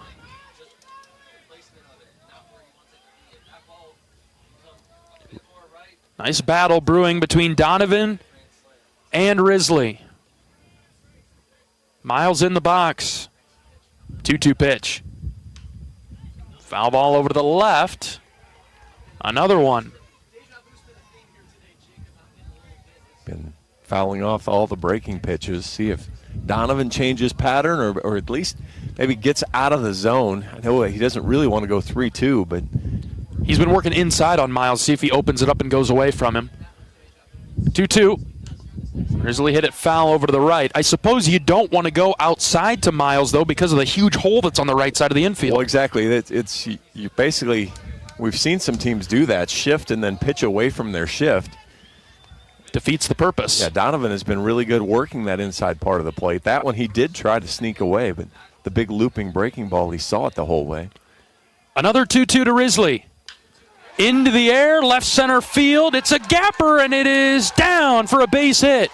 It rolls off up to the bottom of the wall. 1 run is in. Here comes another. 3 will score. It's a triple for Risley that clears the bases. 7-0 Hawks. Sokolov had a hard time picking it up in center field. And so when he had to regrip and re-pick up the ball, it allowed Mitch Bowe's windmill to just keep on rolling. Huge hit there for the Hawks as they break this game open in the bottom of the second inning. Certainly not any empty calories there. No. Got it all in one swing, pretty much. And that was a great job of fighting off pitches. You know, there's 1, 2, 3, 4, 5 foul balls. And he fought them all off, stuck with it. And then he ends up getting a pitch that's basically right down the middle. Yeah, you got center. You got the miss. You finally got him to miss it. He kept going back to it. And we'll have a pitching change for the Spartans. Risley at third base and 1 out. Iowa pouring it on early. 7-0 Hawks. New pitcher coming in for Michigan State. We'll introduce him in a moment. This is Hawkeye Baseball from Learfield.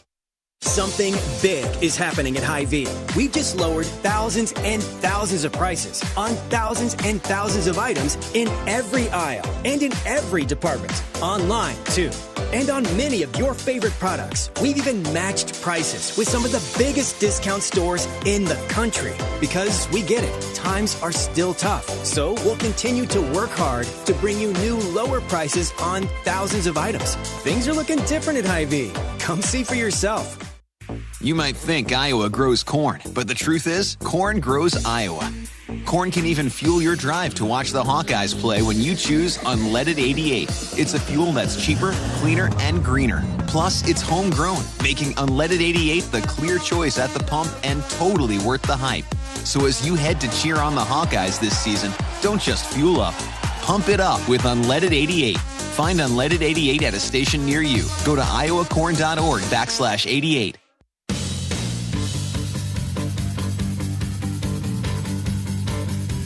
University of Iowa Healthcare is here for you no matter where you are in the state. Changing medicine and changing lives for all of Iowa and beyond. Visit uihealthcare.org. New pitcher into the game for Michigan State. They'll bring in a right-handed reliever. And this is a sophomore, Logan Pecor.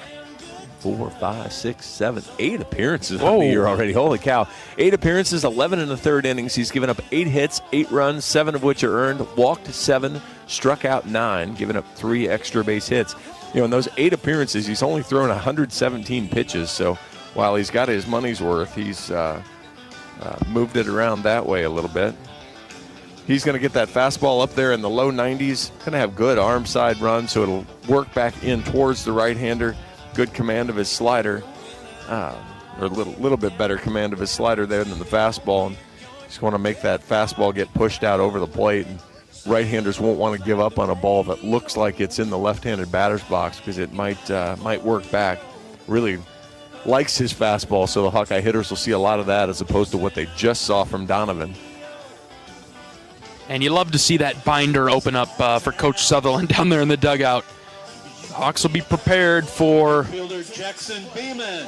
Pecor, who's into the game now, and Jackson Beeman steps up. Beeman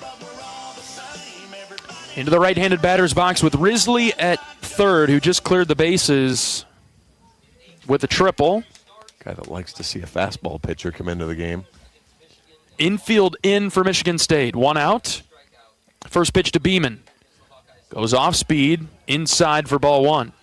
Couldn't pay me to be an infield in with Jackson Beeman. Hasn't hit a ball less than 100 miles an hour seemingly all weekend. All season? Yeah. Let's move the goalposts. I'm down. A ball and no strikes on Beeman. Iowa's right fielder. He singled in a run and scored in the first. Pecor's 1-0. Beeman fists it into shallow center field for a base hit. And Risley will score. Boy, we jinxed Jackson there. He just blooped it right behind second base with the infield playing in.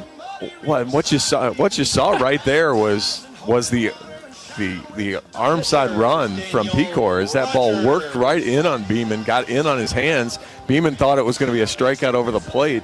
Instead, busts him inside, 54 miles an hour. He just flares it between the shortstop and the second baseman. I think they both picked it up in short center field. Man. 8-0 Iowa. Beeman at first base for Dan Rogers, who's coming up. Pitch to Rogers is outside, ball one. Rogers with a ground out in the first inning.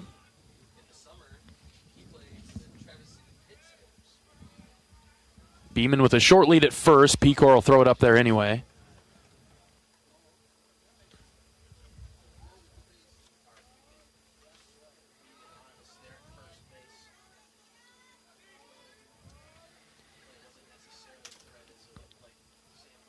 Middle infield playing at double play depth. Ball, no strikes on Rogers. Here's the pitch. That's a strike at the knees, 1-1. Well-located fastball there, right down at the bottom.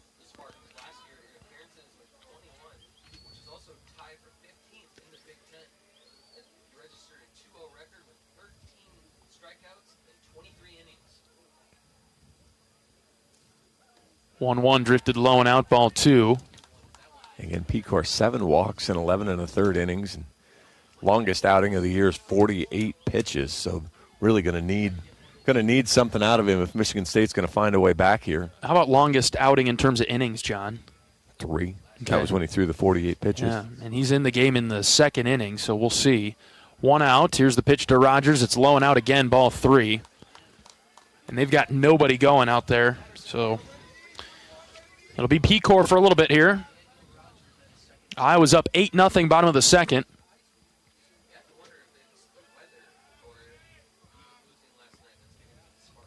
Beeman, the runner at first base, the 3-1. He takes off. The pitch is a called strike. Throw down to second is high, and Beeman gets to second base. Daniel puzzled by the strike call. It was just might have caught the outside corner. Iowa going with the run and hit there, so I didn't need to swing, so it wasn't the full hit and run play. Another runner in scoring position for Iowa. Full count for Rogers with 1 out. Pecor's ready. Pitch to Rogers. Dan hits it in the air down the left field line. Left fielder giving chase, and he makes the play for the second out. Beeman has to retreat back to second base. Nice job from Rogers there going with the pitch. Just didn't quite again, that ball yesterday probably finds its way to the wall. Today, though, it just no kidding. It hits the wall of wind and stops.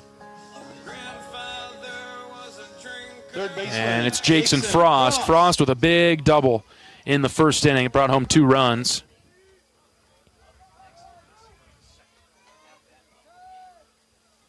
Scoring position is Beeman out there at second with 2 outs. Pitch to Frost. Inside. Kicked away from Barry for a moment, but he's able to locate it and pick it up. Keep Jackson at second base.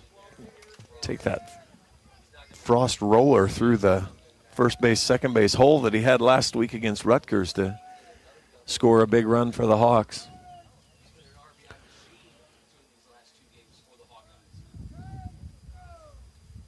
One-0 pitch. Frost hit it foul over to the right. 1-1. It's almost like the Spartans recognize that too, and they switched up now. Who's holding Beeman on second base? The shortstop's got him on second, and the second baseman went back to a more normal position.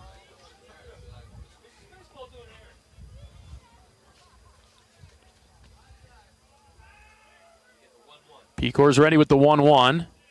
Brings it home to Frost. Hit him in the shoulder. Shoulder blade. Frost tried to turn away and evade it, but got hit.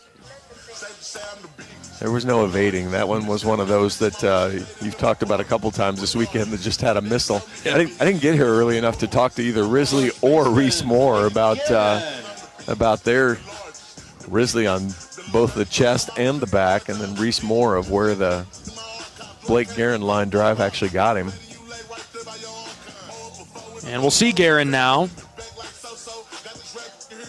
Guerin grounded out in the first inning. Runners at first and second with 2 outs.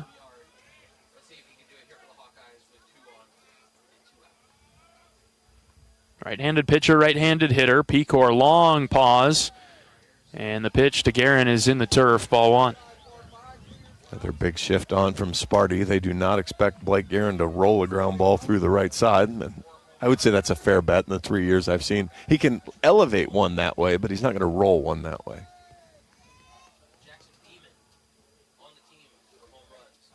One out to Guerin, outside, ball 2.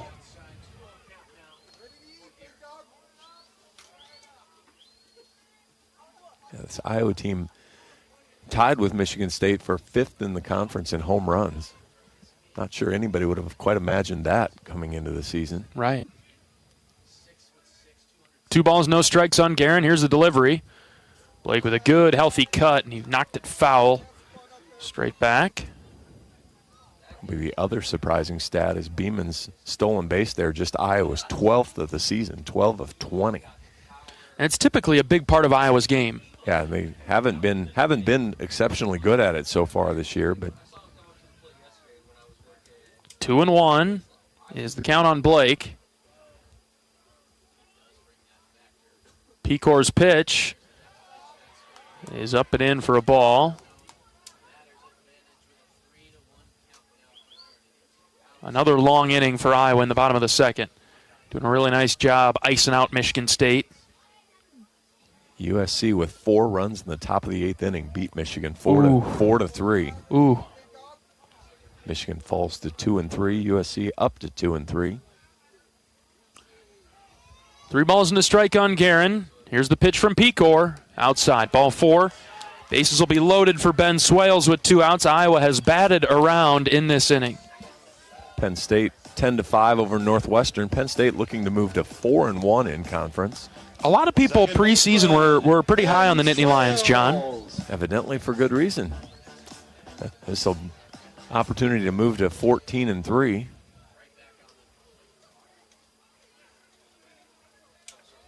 Swales up now for Iowa.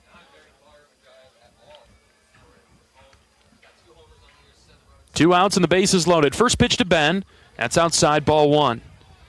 Pretty selective here for Swales after Pecor has hit a batter and then walked another. Well, we saw Michigan State kind of bail out Reese Buter by swinging after a couple walks, bailing out. See if Iowa has a little bit more discipline. Swales takes low for ball 2. You're getting close to that straight take territory, aren't you? Well, that's a 94-mile-an-hour fastball, low bottom part of the zone, but a great take there from Swales. There's no reason to help him out at this point. And there is an arm throwing in the bullpen now. Ooh. 8-0 Iowa, bottom of the second. The Hawks continue to threaten. Bases loaded and 2 outs for Swales. Pecor comes set. Here comes the 2-0. Swales taps it left side, foul. 2-1.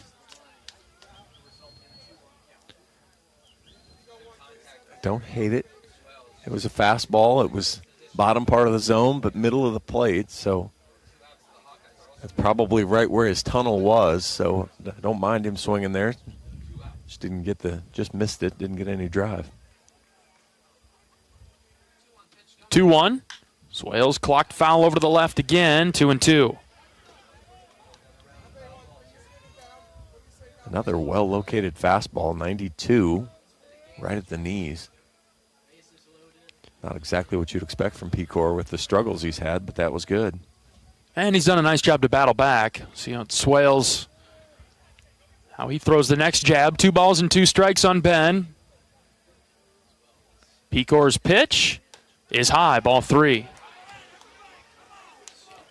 I understand the approach that he's going with, raising the eye level, lowering it on a yo-yo, kind of back and forth. But now the count's full, and this makes this a major pressure pitch. Stay disciplined here, Swales. Quarters in the carousel. Runners are moving. 3-2.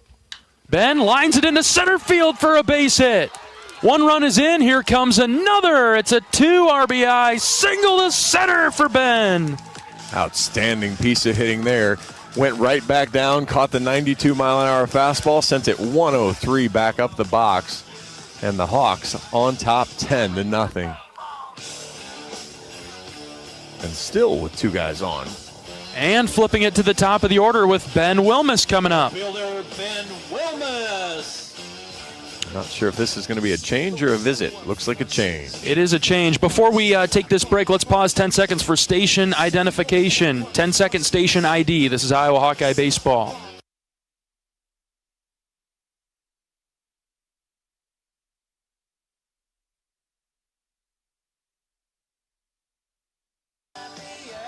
Six runs across for Iowa in the bottom of the second. It is 10-0 Hawks. Michigan State, they're making a pitching change. We'll introduce the new the new Spartan pitcher after this pitching change break. This is Hawkeye Baseball from Learfield.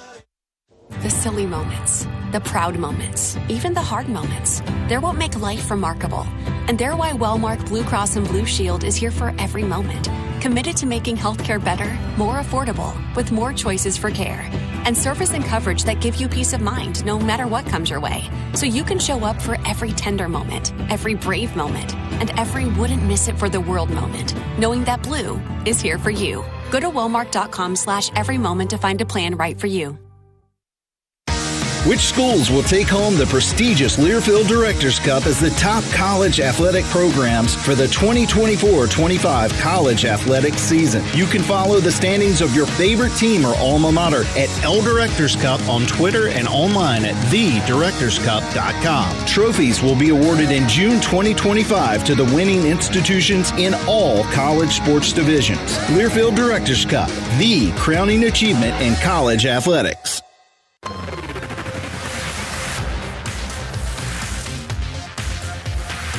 Michigan State goes to the bullpen yet again. We're in the bottom of the second inning. Iowa in control, 10-0. The Spartans bring in Tate Farquhar, right-handed redshirt sophomore from Highland, Michigan. 6 appearances on the year, 9 1/3 innings, 14 hits. He's given up 11 runs, all earned, 7 walks, 6 strikeouts, just 1 extra base hit.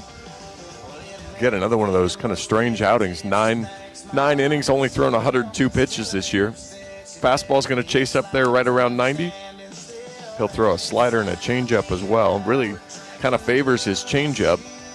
We'll kind of lean on that one through most of them. Fastball and slider are going to be normal things that Iowa has seen before. And Farquhar gives the thumbs up. He's good to go.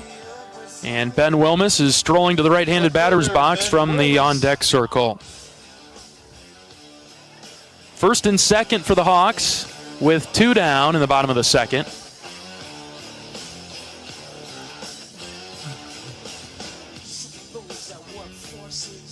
Four runs in the first for Iowa and 6 so far in the second. We'll see what Wilmus can do. First pitch to Ben. Wilmus takes down the heart of the plate for a strike. 0-1. Ben singled and scored in the first. He grounded out his last time up. Farquhar's had 3 clean outings, but then he's had 3 where he got hit around pretty good. The 0-1. Outside, 1-1. Guerin, the runner at second. Swales over there at first base.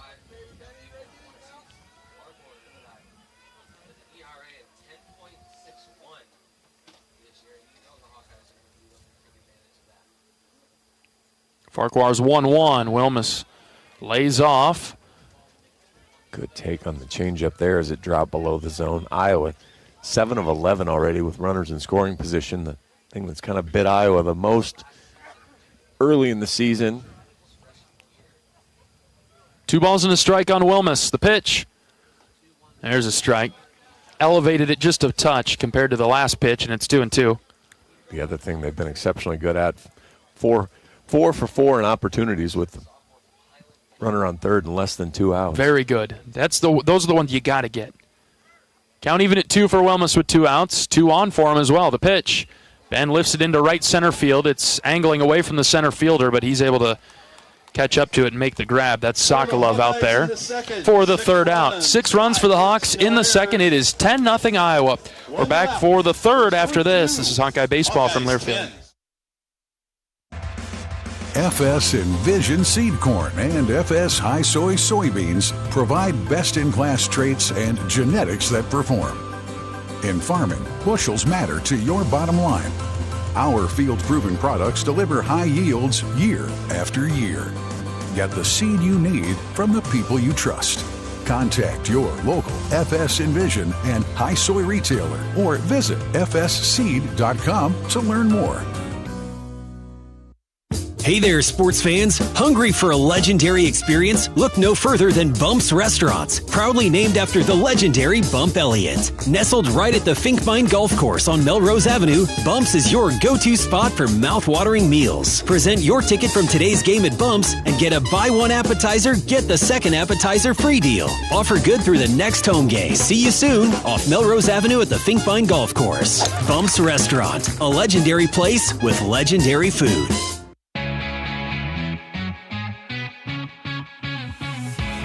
In Iowa, we grow corn, but the truth is corn grows Iowa. That includes the fuel in our vehicles. So when you fill up, pump it up with unleaded 88 and support Iowa's corn farmers. All right, 10-0 Iowa, top of the third. Go! Technical difficulties. What was that? What was that, John? It had to be related to the race down there where they need to hurry up and get the race going. So there's an activity on the field down the line in right. Okay. All right, we're in the top of the third inning. Iowa's in control. Got to keep the foot on the gas, though. Let's not let Michigan State have any life in this one. Right. There's not quite the wind we had yesterday, so you feel a little more comfortable. You heard Coach Heller talk about in your pregame interviews. Six-run lead, still felt like you might have been behind because you knew it could come back. There's a couple of good power-hitting left-handers in the Michigan State lineup, so certainly still possible. But Reese might have to – I mean, physically I'm sure he's warm because he was in the dugout, but in terms of throwing motion, he was in there for about 30 minutes. They've got some weights and things that they would have moved around and had him using. He's missed on 2 in a row to Ryan McKay to get us started in the third. Yeah, 2 just well-sailed fastballs there. Not even close right now. So regroup here.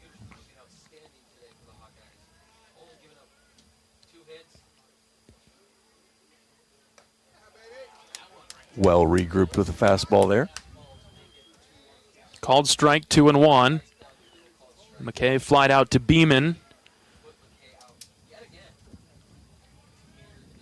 Decent shift on for the Hawkeyes. Spun to the right side. Here's the 2-1. High and out, ball 3. Now all 4 of Reese's pitches this inning. Fastballs elevated. Not ideal. Yeah, going to want to change that. Here comes a 3-1 from Buter. Low and in, ball 4. Leadoff walk. Reese is doing a lot of arm movements after he releases the ball. I don't know what that's all about, but kind of stretching things back out maybe.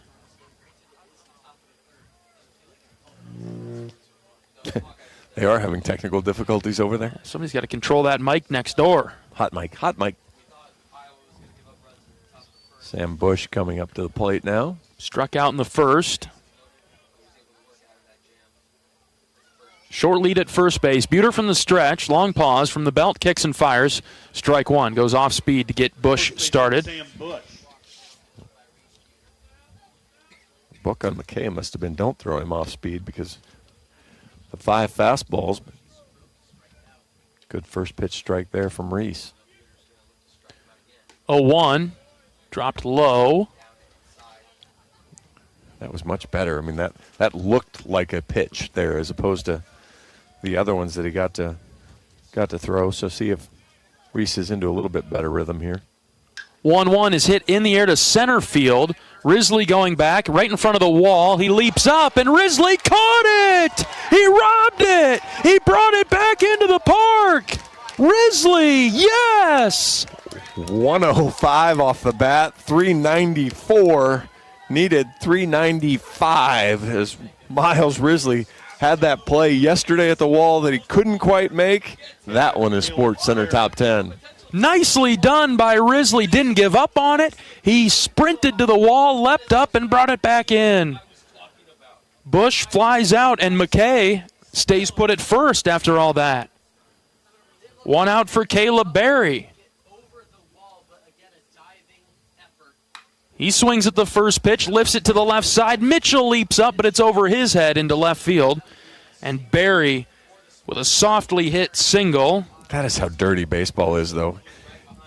Bush hits one 105 and trots back to the dugout. That one goes off the bat 67. Jackson Beemans goes 54, both base hits. A little bit of trouble here, a little bit of traffic for Reese. Yeah, 2 on for Michigan State with 1 out. And Nick Williams standing in the right-handed batter's box. Reese walked him. Slider from Buter is low and out. That's ball 1.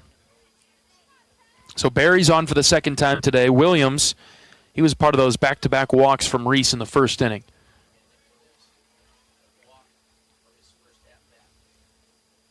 Reese's 1-0 is lined into right field. Beeman charging it hard, fields it on 1 hop, and gets it in quickly. The bases will be loaded for Michigan State in the third. Much more contact from Michigan State this second time through the order against Buter. Yeah, and that one he left right in the middle of the plate, so he'd been good at picking out edges before. That center off-speed pitch and just gets driven out. Still just a ground ball away. See the corners come in for Iowa. Right now, Guerin playing back at first. Bases loaded for Michigan State and 1 out. Pico is the batter. First pitch, Buter pumps a fastball right by him. Pico struck out with the bases loaded in the first for Michigan State. With a 10-0 lead, you'll concede a run and just try to turn 2 all the way around the infield. Yeah, everybody's back. Here's the 0-1. Pitch is low and out, 1-1.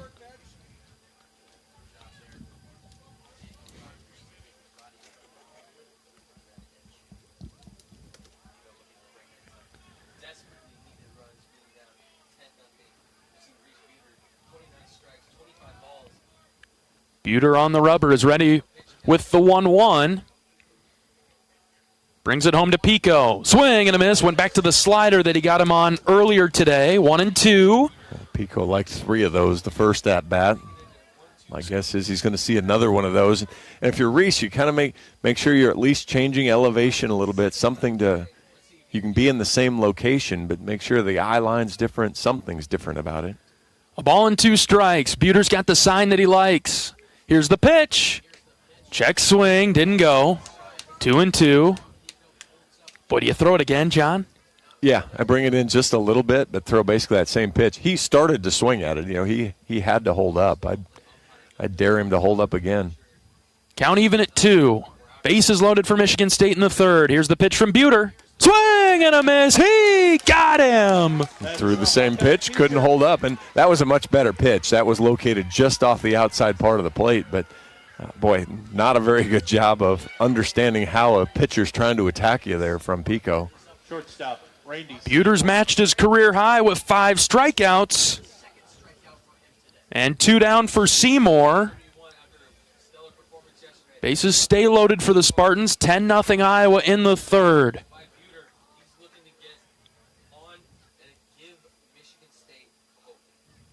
First pitch to Seymour is a called strike on the outer edge. Friendly strike zone there.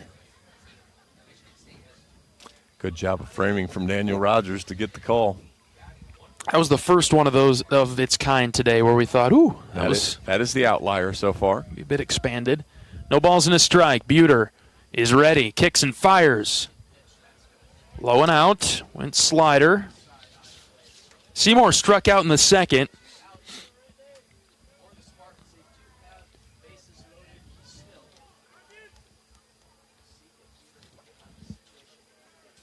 Count even at 1 with 2 outs. Buter's pitch is hit on the ground, left side, foul. Over towards Frost. 1-2.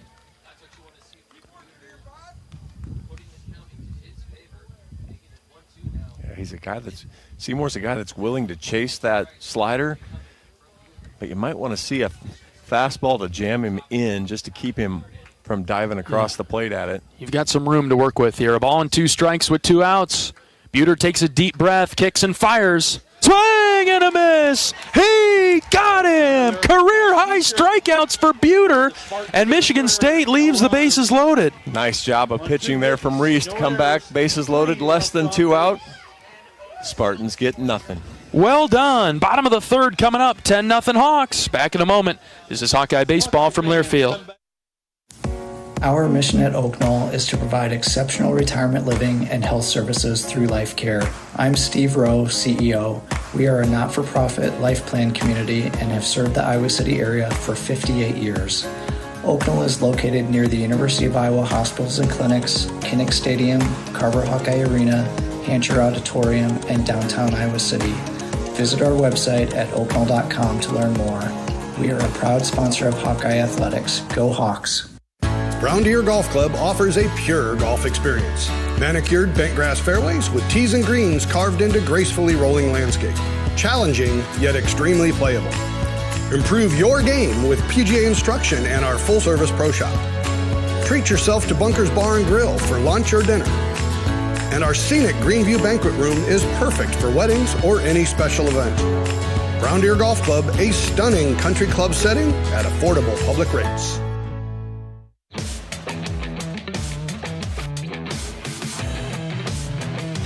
At the game or at home, Wimmer's premium quality hot dogs and sausages will score with family and friends. Take the highest quality beef and pork, and you get the best tasting hot dog. Wimmer's, the official hot dog of the Hawkeyes. So twice Michigan State has left the bases loaded, courtesy of Reese Buter dialing it back in and picking up major strikeouts. Yeah, really important there for Reese. We talk all the time about, holding serve. You scored runs, go out there, get the shutdown inning. Michigan State was looking to try to punch their way right back into the game, at least give themselves a swing at it. Instead, they get sent back to the dugout disappointed. Gable Mitchell leads off Iowa's third. Now, just in the swing of the game, boy, you keep Michigan State off the scoreboard again when they had the bases loaded. Man, if you come out and score some runs here, the will of the Spartans might be in the tank. Could be. And again, you just look, Michigan State left 7 runners on, so it's not for lack of traffic. 7 runners in 3 innings they've left on base. 2-0 pitch to Mitchell. There's a strike, enter third. Farquhar continuing to pitch for the Spartans. Third pitcher of the day for MSU. But just 1 for 6 with runners in scoring position and 0 for 3 with the bases loaded.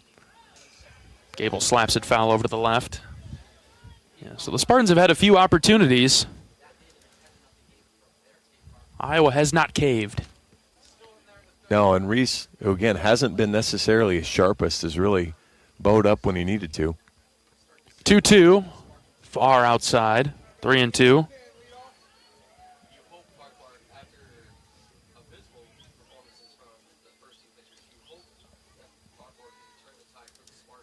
Mitchell 2 for 2 today with a single and a double. 3-2, called third strike. Right on the outer edge, Mitchell sit down on strikes. It's a good pitch, but it fooled it didn't hit the spot, and so it looked bad.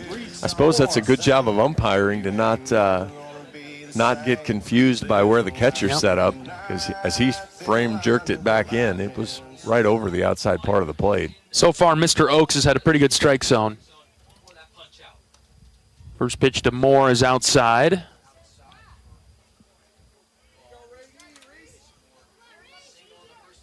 Moore is 1 for 1, but he does have a walk.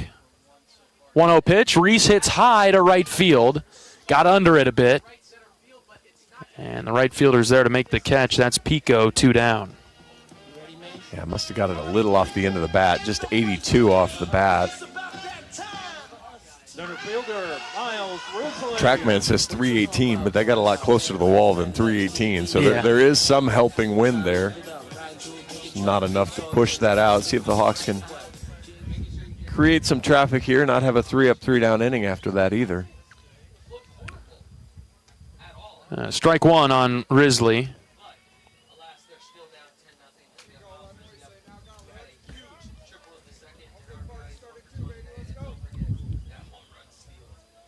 Oh, 1. Risley hits on the ground foul to Coach Bowe at third. And Farquhar has settled in now for Michigan State.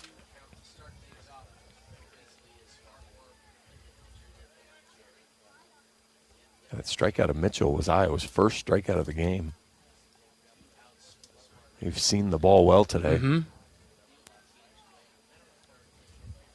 They've been good with 2 strikes, and they've let very few counts get to 2 strikes as well. So that you put that combination together, and that is a big part of why Iowa leads at 10-0. Have exploded offensively. Good slider from Farquhar, but it's low and out. It's 1-2. Yeah, they've built a pile in every offensive category, whether it's leadoff hitting's been good, the overall hitting's been good, scoring position, 2 outs. 1-2 to Risley. Ground ball left side, softly hit to third. It's picked up there and thrown across the diamond to beat Risley by a step. Iowa goes down 1-2-3 in the third. We're back for the fourth after this. Hawks lead at 10-0. This is Hawkeye Baseball from Learfield. Another great harvest thanks to Pioneer brand corn. Just a few questions. Who are you? Kim Kernel, Ag Sports News. I've been chasing your combine for a while. How does it feel getting 10 more bushels per acre over last season? It feels great. Couldn't have done it without Pioneer. It's America's #1 corn brand. And there you have it, folks. Live from the field. Who are you talking to? Pioneer. Your best year starts here. Learn more at pioneer.com/letsgrow. Across Iowa, you don't have to look far to find a bank that's got your back. From just around the corner to the next town over, hundreds of neighborhood banks are going the distance to ensure your future looks brighter than ever. By providing jobs, supporting local businesses, strengthening communities, and helping your dreams become reality. Here, the life you build is backed by Iowa banks. See how banks are making a difference near you at iowabankers.com.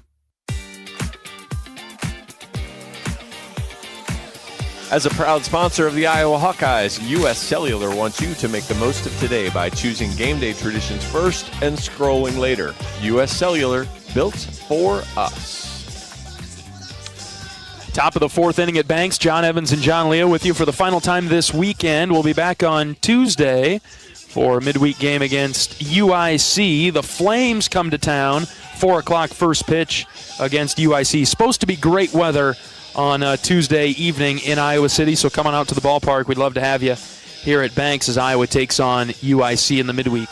The Flames lead Purdue 3-1, bottom of the 8th inning, trying to even that series at 1. Purdue is 16-2, so that'd be a nice win for UIC. And look at those hit totals. 12-2. Yeah, UIC out-hitting Purdue 12-2. Could be one of those days for Purdue where maybe they're hitting it right to people. You know, we've experienced a few of those, but UIC right now taking care of business. Buter on the mound has dealt a career-high strikeouts so far today. He's at 6. Through 3 innings, he's allowed 3 hits. No earned runs. A few walks from Reese today, 3 of them. 0-1 pitch to Dresselhaus. He's tapped foul in the box. Off the foot there, so he'll have a small period of regrouping. 10-0 lead for Iowa in the fourth. Penn State taking care of Northwestern. Yeah, won at 10-7. Northwestern, little mini rally, but couldn't come all the way back. We'll see Northwestern in a few weeks. Get into April before we head over to Chicago, take on the Wildcats. No balls and 2 strikes. Buter deals to Dresselhaus. Swinging bunt down the third base line. Buter picks it up. He has no play. And Dresselhaus legs out the infield single. Nothing you can do about that. That one was so slow off the bat that TrackMan didn't even recognize he hit it. I mean, that one's tough. There's just not a thing you're going to do about that. Great pitch there from Reese, down and away. You make a nice pitch, and you get the decision you're looking for. You want him to chase it, but somehow he gets a piece of it, and it stays between the white lines. Cue balls it out there and gets a hit. So see if Reese can make something happen to get a double play. Tried to aim that pitch and missed it outside to Anderson, right-handed hitter. He singled in the second. Frost is playing in front of the bag at third. I'd be surprised to see a bunt here, but who knows? On a swinging bunt like that, maybe he wants to play around. Here's a called strike from Buter. Maryland and South Florida tied at 2, bottom of the 5th inning. Rutgers getting a great pitching performance. They lead Cal Baptist 3-0, bottom of the 5th. Rutgers threatening in the bottom of the 5th there. So Maryland did South Florida there, John. Did the Terps beat the Bulls yesterday? I believe that is accurate. Buter fires a strike past Anderson in the meantime, 1-2. Yeah, 5-2. Maryland won 5-2 yesterday in Tampa. Short lead at first base. Buter ready with the 1-2. Here it comes. Fouled back to the screen. We'll keep a little bit of an eye on South Florida. Need them to do well in the American Conference this year after Iowa opened the season down there. The only time I ever pay attention to other teams and hope that they do well is when it has any impact at all on Iowa. Well, as I was making my way toward the impact games line. 1-2, outside 2-2. It was one of the things yesterday. Iowa got a win, which was great. Earned a lot of points, but practically every team they needed help from lost yesterday, so it kind of gave away a lot of the points. They're still early in the season. The games are worth kind of an outsized amount of points still, and it'll settle back in as the year goes on. It takes a while to settle, doesn't it? Yes. 2-2 is right down the middle for a called third strike. Buter throws it by Anderson, one away. High fastball there. Chops at the top part of the zone. Yeah, Iowa getting some positive help from Washington State in the early going today. Getting some help from Rutgers. UMBC's getting handled midway through their game. Top of the order with Sokolov coming up for the Spartans. 1 out. Slider misfires away.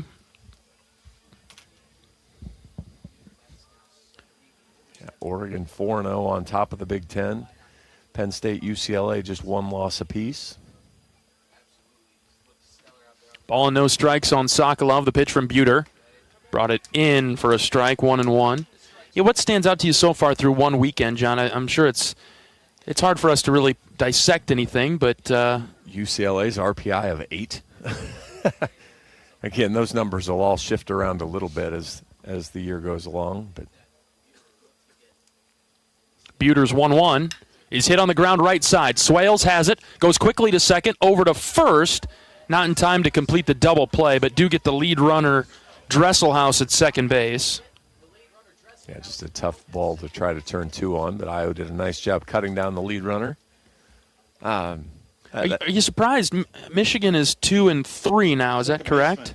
Yes. It should be 2-3. So they've lost twice to USC. Got beat by Illinois once. Yeah, so a little bit there, but it's hard to tell what the conditions were in Ann Arbor yesterday. Good pitch there for a strike. So I mean, I'm not 100% sure that we're really sorting out the best baseball teams here in some of these conditions. Obviously, what we experienced last weekend in New Jersey, and then good pitch there for strike 2. What we've seen today, yesterday was at least tolerable. It was warm. I mean, it's windy, but you can live with that. But when you've got the guys with the all the head coverings and the long sleeves, it doesn't feel like baseball. That's right. No balls and 2 strikes with 2 outs on McKay. The pitch from Buter, high and out. Gets away from Rogers momentarily, but he's able to track it down 1-2. There were a lot of really good matchups in the first weekend. Indiana and Penn State, that was a good one. Washington went into Nebraska, took 2 of 3 from the Huskers. Nebraska's towards the bottom. And you mentioned Indiana. That was a big one. They walked off Ohio State yesterday in 10 innings. Nice come-from-behind win. This is chopped over to Guerin at first base. He gloves it, touches the bag for the third out. No threat there from Michigan State. 10-0 Iowa. We're back for the bottom of the 4th. After this is Hawkeye Baseball from Learfield. I'm Wyatt Black, defensive line, Iowa. On the field, I take on double teams, stop the run, and sack the quarterback. Sullivan now runs for his life, and he's obliterated by Y.A. Black. Here's the snap, the spot. Yes. And it's blocked it. Kick is blocked at the line of scrimmage. Don't touch the ball. Hawks get it back. Y.A. Black, and man, what a momentum shift there. Off the field, I help my body's defense by choosing vaccines that are right for me. Ask your doctor or healthcare provider which vaccines are right for you. A message from Iowa HHS. The passion, the tradition, the rivalries. SiriusXM is your destination for all things college sports, and we've got you covered. On SiriusXM College Sports Radio, there's complete coverage of every major conference, including live games, plus 24/7 talk and analysis. So cheer along on the SiriusXM app and listen to your favorite team anywhere. And now you can get 3 months of SiriusXM free. Subscribe now. See offer details at SiriusXM.com/College Sports Radio 24.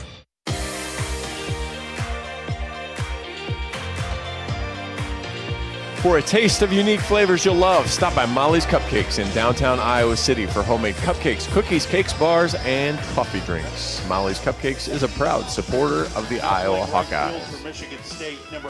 Bottom of the fourth inning, Iowa coming to the plate with Beeman, Rogers, and Frost. 10-0 Hawks. Well on their way to a series-clinching win over Michigan State. The first home series for Iowa in conference play. We'll be back home next weekend with Ohio State coming to town. Another opportunity to win a in league play. Isaac Sturgis checked in for Pico out in right field. Okay. Pico 0 for 2 today with 2 strikeouts in major situations. He's had 2 strikeouts when the bases were loaded for Michigan State. And so he's out of the game. They go with somebody else in right field now. Maybe to get somebody else some experience, maybe because of the outcome, the production or lack thereof from Pico. Certainly possible. Beeman swings at the 1-0 pitch and pops it up foul over to the right, over near the newly built Iowa clubhouse beyond the bleachers to the right. Maybe he didn't take striking out well in the dugout, and Coach Boss is sending a message. It's hard to tell. Could be a number of things, but I'm guessing it's something around those lines, John. Ball and a strike on Beeman, who is 2 for 2 today with a couple of singles. Swings through the high fastball, 1-2. Good pitch there from Farquhar, 90 miles an hour up above the zone. Jackson doesn't see a lot of fastballs, like the look of it, just couldn't get up to it. 1-2 from Farquhar. He almost hit Jackson. How did that not hit him, John? I'm not sure. He stood in there. It looked like it was going to hit him right between the shoulder blades, and then it had enough movement to drop right in front of his belt. 2-2. Beeman lifts it high in the air, left side, in foul ground. Shortstop is over there, and Seymour makes the catch just inside the line and left for the first out of the inning. Yesterday the wind was blowing all the balls down the first base line back. That one, with the wind, blew back into fair territory. Hit it hard, just launched it straight up in the air. And now we'll see Dan Rogers. Really want to see Iowa keep getting good at bats, though. I don't care if you make outs, just keep getting good at bats. Rogers takes a strike at the knees. I know that's something that Coach Sutherland, when we have him up here in the postgame interview, he'll talk about that a lot. He'll highlight the successes, the really good points, and then he'll kind of bring up, hey, but it was good innings 2 through 5, but man, that 6th inning we went down non-competitive, things like that. And you're getting into that territory now where Iowa's been set down 5 times in a row, which is different for today because Iowa's been on so much. And we'll see if Iowa can get back on track as Farquhar is settling in for Michigan State. The count is 1-2 on Rogers. Yeah, tried to check his swing there and couldn't do it. Bless you. Swing and a miss there. Strike 3 on Rogers. So again, Farquhar has been sharp, and Iowa approach at the plates hasn't been quite as good. 6 straight now for Michigan State pitching. A couple times through the order, Iowa was attacking early in counts, and they're letting it get a little deeper in counts now. Oh, they're missing the pitches. I mean, it wasn't that they're still swinging at pitches. They're just not making contact right now. Barely missed again on an inside pitch. Frost has already been hit by a pitch today. Yeah, hard to blame him for getting out of the road then. Right.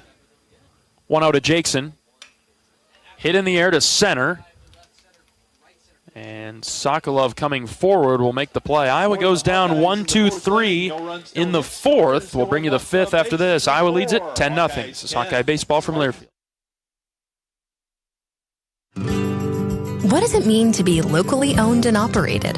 For Cenex, it means everything. It means that we know if you take your coffee to go or if you like to stay a while.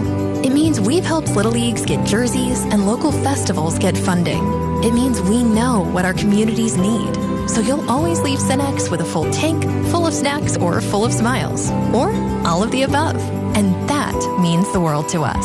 Cenex, powered locally. Whether you're traveling for business, pleasure, sports, or with one of our guided tours, our team of travel experts at Travel Leaders Destinations Unlimited will ensure you have a memorable, worry-free experience. Let our professional travel advisors with extensive travel experience and destination knowledge handle your every travel need. Family owned and operated, Travel Leaders Destinations Unlimited has been serving the Hawkeye community for many years, receiving the Agency of Choice Award several times. Make your travels easy with Travel Leaders Destinations Unlimited at duagency.com.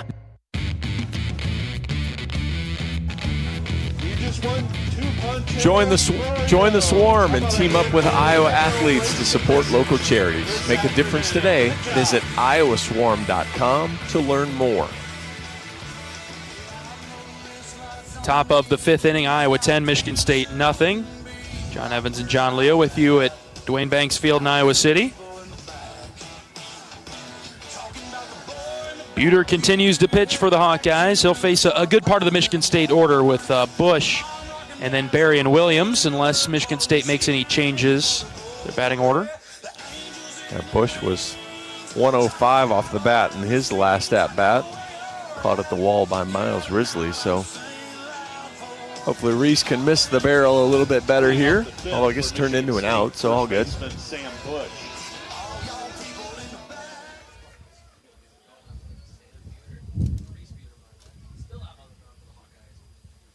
Buter through 4 innings has given up 4 hits.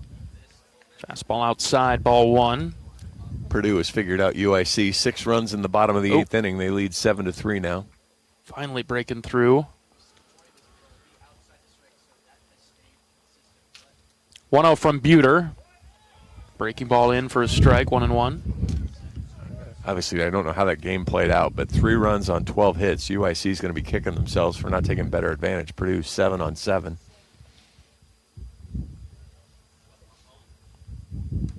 Same pitch from Buter. Catches the outer third for a strike. It's 1-2. Looks like Penn State and Northwestern will play again today, huh? Play the second game of a doubleheader. Can't imagine the weather in Evanston is going to be great tomorrow. That's why we're not playing. Hawks go with a full shift. Frost moves from third base over into the second base position with Swales in short right. Next pitch is knocked foul over to the right. South Florida gets a couple in the bottom of the 5th inning. Now lead Maryland 4-2. A couple years in a row. Sorry, John. It's a couple years in a row that we haven't seen Maryland. We played them plenty the first year that we did this together, 3 years ago. Or 2 years ago, I guess. Big Ten championship game, too. Yep. 1-2 has popped up. Third base side. Rogers and Mitchell, and now Buter come together, and Rogers makes the catch. Buter is knocked down by D-Raj. And Rogers makes the play for the first out. Ooh. Well, that's an incredibly difficult play with Iowa having that shift on. Your third baseman is gone, and so the only person you have is Gable Mitchell playing shortstop. And normally you're like, okay, pitchers aren't supposed to catch pop-ups. Well, that one was going to basically be right to him, but Rogers with an outstanding play. That is a very difficult catch for a catcher. Very athletic to hang with that. Buter pumps a strike past Barry. Illinois will play Valpo later. UCLA and Nebraska again. Oregon, Minnesota, and Gonzaga, Washington. No balls and a strike. Buter's pitch is just off the plate away from the right-handed hitting Barry. How many years until Gonzaga, Washington, and that we care about in the Big Ten will it not seem strange? Yeah. That. As you read that off, it's like, don't really care about that one, John, but now we do. we care about Washington. You'll actually make a trip to Washington this year. I'm very bummed you won't be there. I know you're going off to a cool place yourself, but Scotland will be a reasonable alternative to Seattle. 2 balls and a strike. The pitch from Buter. Popped foul over the right, 2-2. Now Seattle will be a place where I have never been, and that's a pretty rare thing for me to say. I'm pretty well traveled actually, and never been to the Pacific Northwest. So eventually we'll check that all off the list. The 2-2 missed low and out, 3-2. I know we have volleyball coming up in the fall, John, and we go out there. We get to go to both, right? Yes. I've been to Portland and I've been to Seattle, so that's my 2 trips to those states. 3 balls and 2 strikes. Buter deals to Barry. Fouled back. Good fight off there. It's been fun with our travels over the years now when you mix in the East Coast and now the West Coast, and you combine that with the places like West Lafayette, Indiana. Very different. 3-2. Swing and a miss. Buter with a big-time strikeout, 2 away. That's a Hawkeye really well done there. Good battle. Able to get Barry. Yeah, we've seen some cool places. Volleyball started in Puerto Rico last year. That was fun. Designated hitter. And that's, of course, then well different than any place else we travel on a regular basis. And I bring up West Lafayette not because I don't enjoy it there, but it's just very different than New Jersey and L.A. and Seattle and Eugene. Well, and you could go Bloomington. I've had a ton of fun in. Yeah. The results haven't been good pitch for a strike there. The results haven't been exactly what I wanted on the trips to Bloomington, but I really have enjoyed the campus. You know, when we walk around there, it's a great place to walk. We'll go to Michigan later this year. Have you been to Ann Arbor? I have a couple times with volleyball and have not with baseball yet. I hear that our setup at Michigan will be similar to Ohio State. We'll give you more on that in a second. The 0-1 is across for strike 2. So we're in the media section of the press box, so they get to listen to us broadcast the game. Which is always fun. Mm-hmm. It's okay when it's Kyle here and we can include him in the broadcast that way, but when it's the other beat writers and we don't know any of them, it gets a little bit difficult. Buter's 0-2. Outside. The self-conscious feeling is I feel like I have to whisper then the majority of the game. Especially if it's going well for us because we're so happy. We got to be those guys, yeah. Well, you got the window shut on you by the Rutgers SID last week. Yeah, that was something else. Buter's 1-2. Lifted down the line in right. Beeman moving over. He's caught up to it. He makes the grab for the 3rd out. We're moving right along now. Bottom of the 5th, 10-0 Iowa. Back in a moment. This is Hawkeye Baseball from Learfield.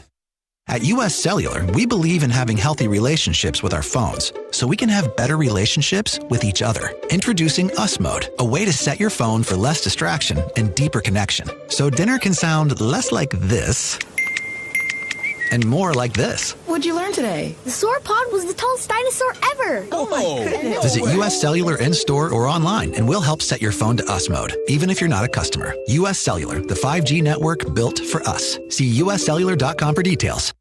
Brown Deer Golf Club offers a pure golf experience. Manicured bentgrass fairways with tees and greens carved into gracefully rolling landscape.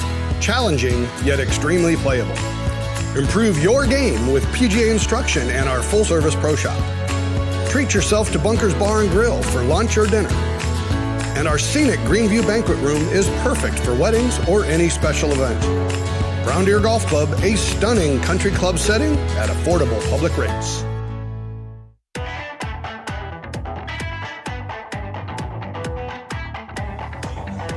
Hey Hawkeye fans, today we're talking about a little different black and gold than you might think. Get your all-new Pac-Man scratch ticket today from the Iowa Lottery. It's available at your favorite Iowa Lottery retailer, and that's not all. With the Pac-Man Second Chance promotion, you could be winning $15,000 or $25,000 based on your very own Pac-Man arcade. Either enter today and find details at ialottery.com. All right, bottom of the 5th, Iowa leads 10-0. New pitcher into the game for Michigan State is Gannon Grunman, left-handed sophomore from Howell, Michigan. I'm still thinking about wanting my own Pac-Man arcade in my apartment. I was going to get to that, John. After you give the details on the pitcher, let's talk about that. We'll get to that. Three appearances for Grunman, 7 1/3 innings. He's given up 8 hits, 4 runs have all been earned, 4 walks, 8 strikeouts. He's fastball's going to run up there near 90, slider and changeup as well. He's a heavy fastball guy, so Hawkeyes will kind of need to go up, set up on the fastball, and make sure it's in the zone. Back-to-back innings that Iowa's been kept off the scoreboard. Guerin swings at the first pitch, bounces it over to third base, 1 pitch and 1 out on Guerin's ground out. Back-to-back innings, Iowa's been kept off the base paths. Need to get back on track. Up 10-0 in the 5th, but I just want to keep adding to it. Ben Swale. The Pac-Man arcade. Pac-Man arcade, yeah. I'd fight you for that, John. I don't say that very often. All those types of old-school games, I'm into that. I'm all right with that. Ben Swale's the batter for Iowa, knocked it foul over to the right. For as much as I don't watch movies and whatnot, I watch shows, I listen to music, and I'm okay with those types of games. The old arcade game? Yeah, the old patterns where if you knew the pattern, you could get around. Oh, so you've got some cheats. Back in the day, you had that, yeah. Good breaking ball there. Off-speed pitch dropped out of the zone, but Swale swung over the top. I really liked, what was it, Dig Dug? Was that the game? I was a big fan of that game. 0-2 to Swales. That's low, 1-2. I spent more quality time than I should have in an arcade. Need to bring those back. Well, yeah. Now you've got your phone. I had to go beg for quarters. 1-2 to Swales. Ben lines it into center field. Sokolov is there, 2 down.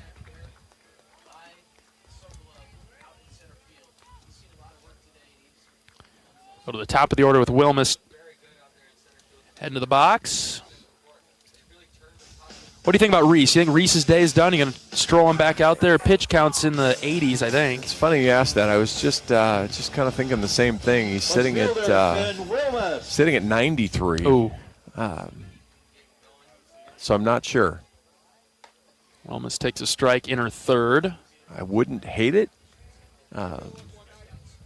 He's been sharper here as the game's gone on, but I also would understand if you needed to. It's a day short of rest for him.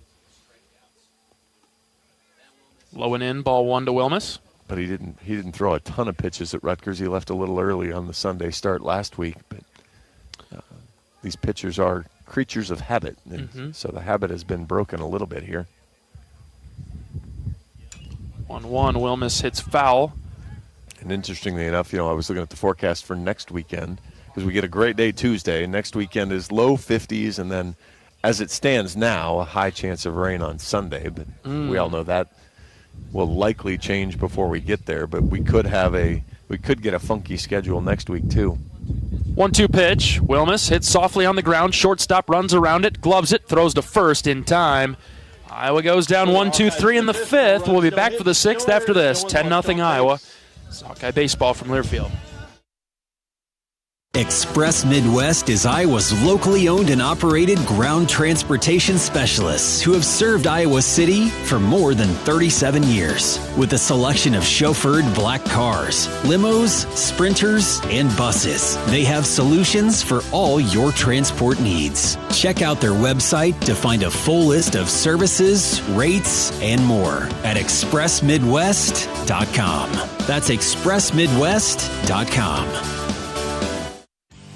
Play ball! It's college baseball season, and we're here to talk about it. Every week, join Kyle Schassberger and me, David Kahn, as we deliver the best of college baseball. We've got all the diamond talk you can imagine, with interviews from coaches, players, broadcasters, and more. Plus, we'll give you our weekly rankings, hot takes, and a whole lot of fun. Step into the batter's box and let us deliver our best fastball. Wherever you podcast by searching College Sports Now.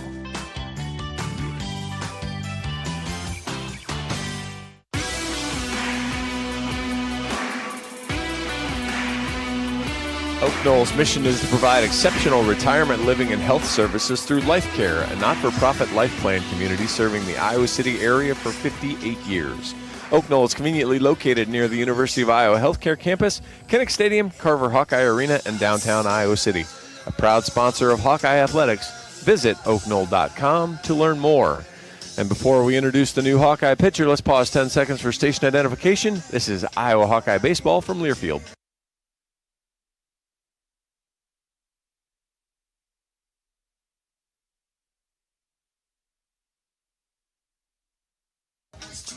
Iowa leads Michigan State 10-0 as we get to the top of the sixth. Reese Buter's day is done. The Hawkeyes will go to the bullpen and bring in Tyler Guerin, the right-handed freshman from Shoreview, Minnesota. 3 previous pitching appearances for Tyler. 4 innings, 2 hits, 1 run. It was earned. He walked a batter, struck out 6, hit a couple guys.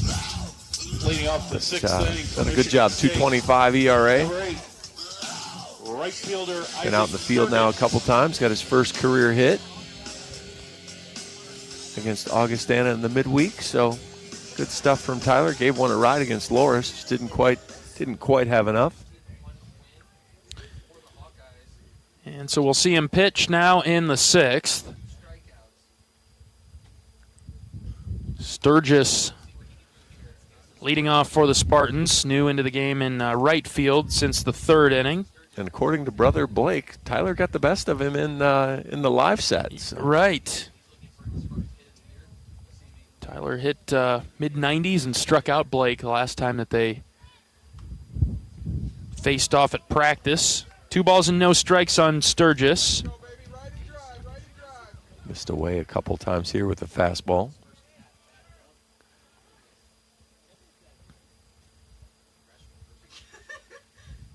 Here's the 2-0.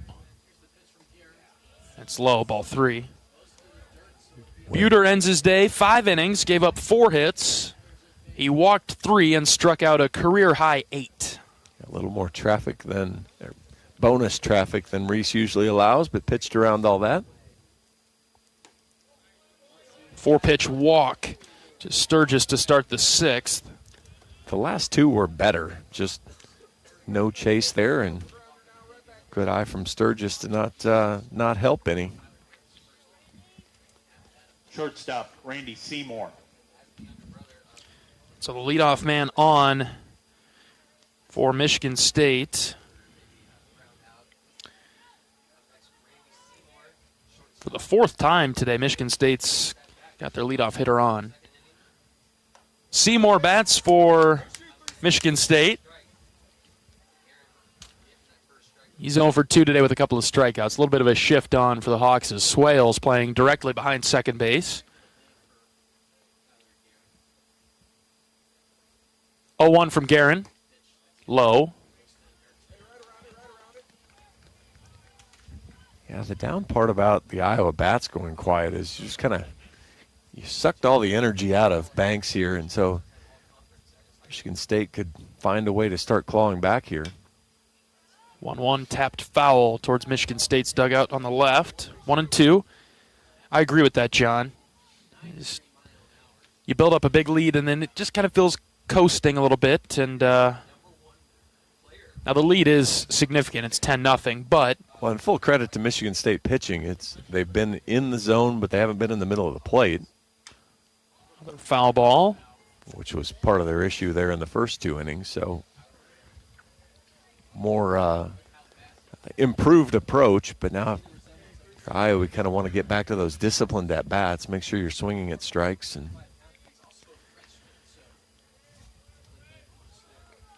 Guerin's doing a better job against Seymour than Sturgis. 1-2. Ground ball left side. Frost waits for it, picks it up, throws to second for the force out. Swales does a nice job to keep that foot on the bag. Frost had thrown it a bit wide and been able to hold on. So the lead runner is out. Seymour gets to first. Yeah, threw it to the outside, outfield side of second base there and had to stretch and lean and keep those toes on the bag. And 1 out for Dresselhaus. Dresselhaus 1 for 2 today. He singled in the fourth. First pitch to him, that's a strike. Good fastball from Guerin. Outer third.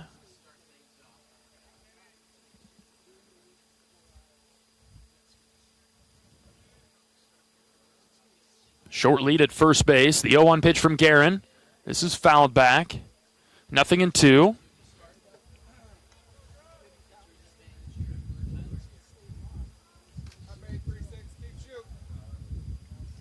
See if Guerin can get the strike out of Dresselhaus.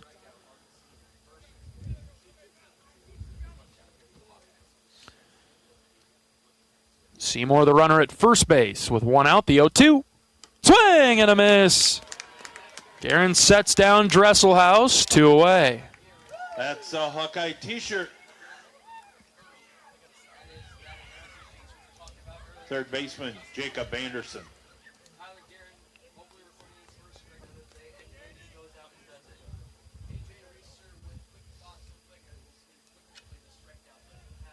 Jacob Anderson coming up now for Michigan State. The right-handed hitter, Guerin, misfired with the slider, held onto it too long.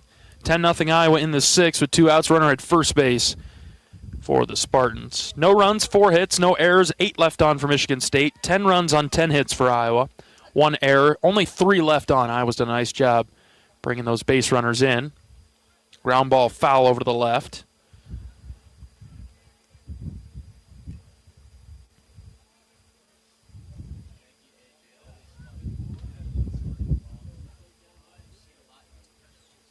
One ball, 1 strike with 2 outs. Bottom of the order with Anderson in the box. The pitch from Guerin. Fouled back to the screen, 1-2.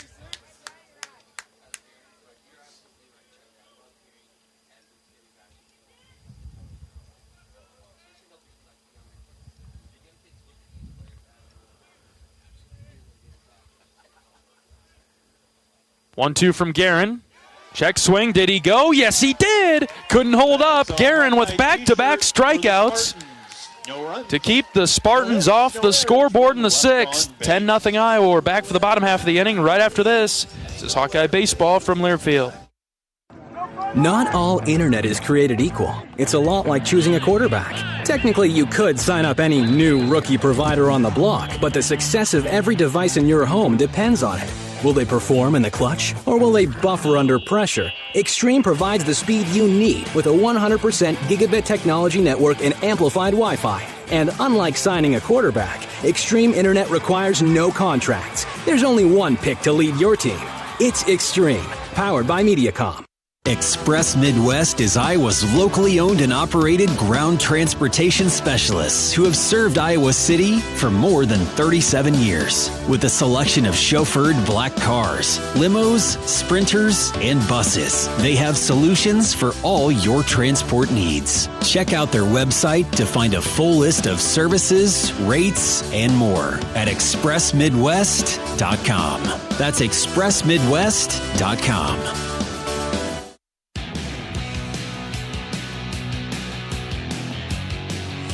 Hawkeye Baseball is brought to you by Brown Deer Golf Club in Coralville, featuring Bunkers Bar and Grill. Enjoy a great Bunkers menu with burgers, chicken, salads, and wraps, and Gimmy's Pizza and Wings, a new pop-up menu at Bunkers that's all about savory pizzas and mouth-watering wings.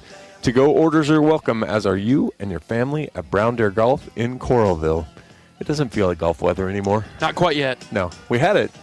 It was a couple of those tasty days, but not anymore. The 6th inning for the Hawkeyes, shortstop, Gable. You ready to get out there? I do. I need to because, again, I'm going to go to Scotland in 6 weeks, and I assume it's going to be windy, and if you don't hit it solid in the wind, it punishes you. Gable Mitchell to lead off Iowa's bottom of the 6th inning. And I do not want to go and get punished. Is Scotland a golf trip? Yes. Okay. 100% yes.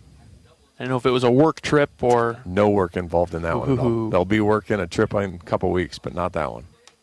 Outside to Mitchell again, 2-0. So you're going with some buddies? Our pro, well, yes. Our pro. Funny enough, our pro at Cedar Rapids Country Club organized it all, and then 6 other guys that I have no idea who they are. Okay. So we're going to make some buddies. We're going to make some friends. 2-0, Mitchell takes for a strike, 2-1. Yeah, sorry, I put you on the spot there, John. Yeah, it's not. I assumed that, yes. Future buddies. I just I don't know who they are yet. I'm not even sure I could tell. I know I can't tell you all 8 names. 2-1. Mitchell hits down the line and left and lifted it foul. 2-2 now. Will you be the best golfer in attendance? I know you don't know the other 6, but... No, Luke will be. Okay. Not that I can't occasionally beat Luke, but yeah, Luke is the better golfer. 2 balls and 2 strikes on Mitchell to lead off Iowa's 6th inning. 10-0 Hawks. Here's the pitch. Mitchell popped it up. Left side. Foul ground. The catcher giving chase near Michigan State's dugout, and he makes the catch for the out. Gable, again, we kind of talked about it yesterday with Caleb Wolf, almost getting punished for his bat-to-ball skills. He chased the ball out of the zone, just trying to foul it off. With the way the wind's blowing, then it kind of blows it back into play and gets the out. I've always thought that Gable is disciplined. I think the difference with Gable swinging at pitches out of the zone are that he's just so excited, so aggressive to attack that he swings at pitches he doesn't need to. I think he knows that they might not be strikes, but just wants to get after it. Correct. Yeah, that at-bat finally pushed. Fouled out of play there. Michigan State has actually thrown more pitches now than Iowa. Iowa had thrown more pitches, if you'd imagine that. Iowa had a 10-0 lead. More batting for Iowa. Count even at 1. Big shift on to the right side against Reese. Low from Grunman, 2-1. Strike percentage for both teams. Michigan State now down to 63 after they were way up there. Iowa up almost 61.5. There's a fastball at the knees, 2-2. I mean, obviously the hitting has been different, but Michigan State 10 strikeouts today. Iowa just 2. Mm-hmm. The left-hander from Michigan State deals to Moore. Low and out, ball 3. And Michigan State with 9 left on base, and Iowa just 3. They've had their chances. And they came early enough, too. Right away in the first, they had the bases loaded. 3-2 to Moore. Reese hits it, a one-hopper to short.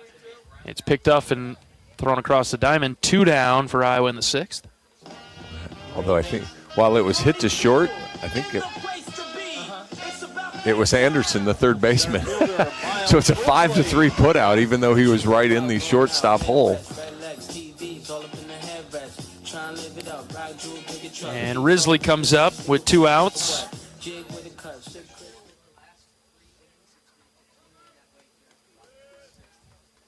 First pitch to Miles is low and in. I'm to the point where I'll be interested to hear what Coach Sutherland says post-game. He's going to tell you he loved the first 2 innings and thought they got away from the approach just a little bit in the last 3 or 4 innings here so far. 2 balls and no strikes on Risley. Pitch from Grunman. Miles chops it to third. Picked up and thrown across the diamond for the 3rd out. Iowa is retired in order in the 6th. We'll go to the top of the 7th. 10-0 Iowa. Back after this. It's Hawkeye baseball from Learfield. Which schools will take home the prestigious Learfield Directors Cup as the top college athletic programs for the 2024-25 college athletic season? You can follow the standings of your favorite team or alma mater at L Directors Cup on Twitter and online at thedirectorscup.com. Trophies will be awarded in June 2025 to the winning institutions in all college sports divisions. Learfield Directors Cup, the crowning achievement in college athletics. FS Envision Seed Corn and FS High Soy Soybeans provide best-in-class traits and genetics that perform. In farming, bushels matter to your bottom line. Our field-proven products deliver high yields year after year. Get the seed you need from the people you trust. Contact your local FS Envision and High Soy retailer or visit fsseed.com to learn more.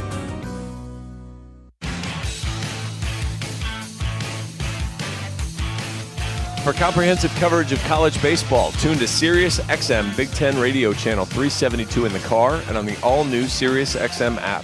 SiriusXM is the home of your favorite team and conference, including live games plus interviews and analysis. So cheer along with the SiriusXM app and listen to your favorite team anywhere. Get a free trial at SiriusXM.com/Big Ten Radio 2025. All right, Tyler Guerin comes out for the top of the 7th. Iowa leading 10-0. Let's keep the Spartans off the scoreboard here. Guerin will face the top of the order. Sokolov, McKay, and Bush in the 7th. Guerin with a walk and then a ground out and 2 strikeouts. So he settled in after that leadoff walk to Sturgis in the 6th. I'll take the ground out or the strikeout. Don't care. Either one. No traffic. All right, Guerin, the tall right-hander. Out of the windup is ready. The first pitch is over for a strike. 10 runs on 10 hits for Iowa. No runs on 4 hits for Michigan State. We're in the 7th. The pitch from Guerin. Outside, 1-1.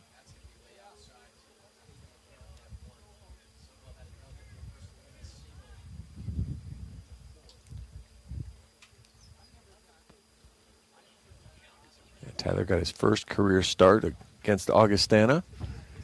Actually, was the DH as well. Breaking ball inside from Guerin.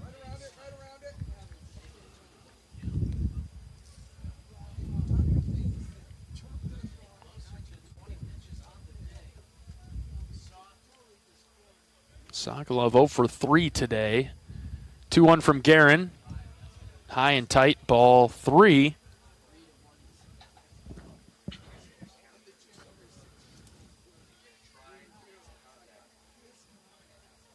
Sokolov under 300 now. It draws the walk. Leadoff walk for Michigan State in the 7th. Second baseman. Nervous energy in the crowd, too. Yes. For a 10-0 game, it's a nervous energy in the crowd. Keep the Spartans off the scoreboard. McKay batting for Michigan State, left-handed hitter. First pitch from Guerin. Low and in, ball 1. That's a good pitch. Rogers just couldn't quite handle it. And that might have hurt Guerin. It absolutely did. I don't know if he'd have gotten the call. It was right at the bottom of the zone, inside part of the plate. But without the frame, it didn't help at all. Guerin's 1-0. Just in. That was a great pitch there. Wow, 2-0.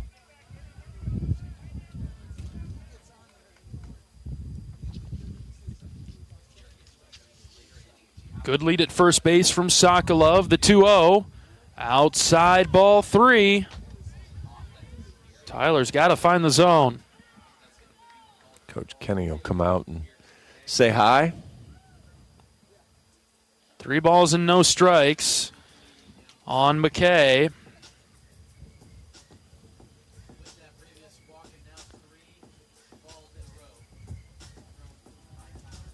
McKay has already drawn a walk today, and he's on his way to another at 3 balls and no strikes. Coach Kenny out there to calm things down and rein Tyler back in.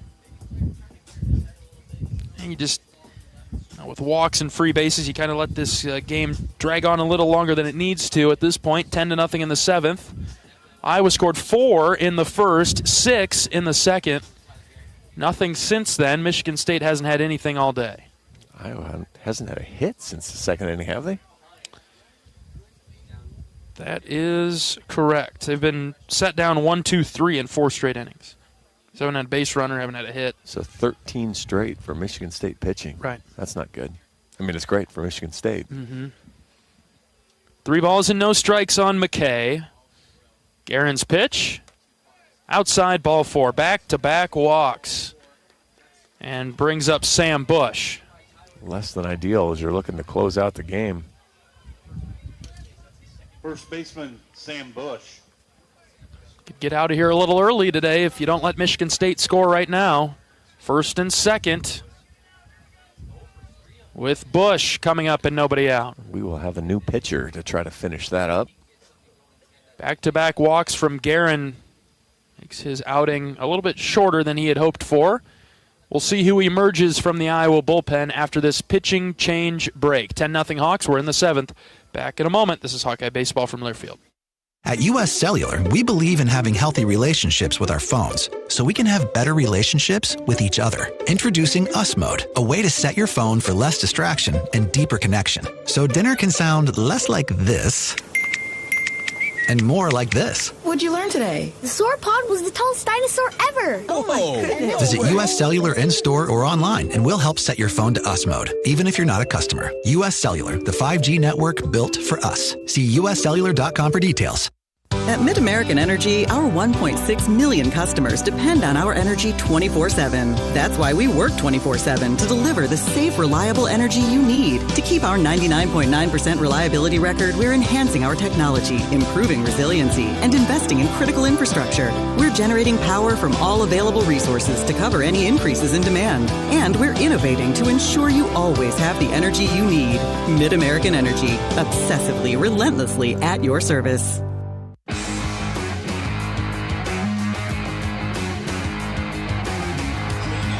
Iowa goes to the bullpen with runners at first and second for Michigan State and nobody out. The Hawkeyes turning to Brant Hogue, a left-handed redshirt senior from Sioux City. 5 appearances on the year. He's 0-1 with a .360 ERA. 5 innings, 6 hits, 4 runs. Just 2 of those were earned. 3 walks, 7 strikeouts. Has hit a batter. Now Iowa will look to get a ground ball, a couple strikeouts, anything to get to that 3-out mark before a 1-run mark. And Brant, first time we've seen him this weekend. Hasn't really been an opportunity to see him before this, I guess. Not really. He pitched 2/3 of an inning at Rutgers. Wasn't his sharpest. Kind of got a quicker hook than he probably wanted. Gave up a run in a couple innings against Washington State. Good clean outing against UMBC. And First baseman Sam Hawks will look kind of, again, for one of those here with this lefty-on-lefty matchup. Tough for the Hawks to turn double play with this shift, too. We talked about it when Michigan State did it. Difficult angle for Gable Mitchell playing right behind second base. And Swales way out there in shallow right. Hogue delivers. First pitch outside, ball 1. Something we haven't seen too much from Iowa this weekend. This series has been a high number of walks. Let's get that. Let's find that strike zone now. Hogue with a pause from the belt. The left-hander fires. There's a strike, 1-1. Yeah, Iowa had pushed it up over 60% strikes. Now down to 57, 58 if you round up.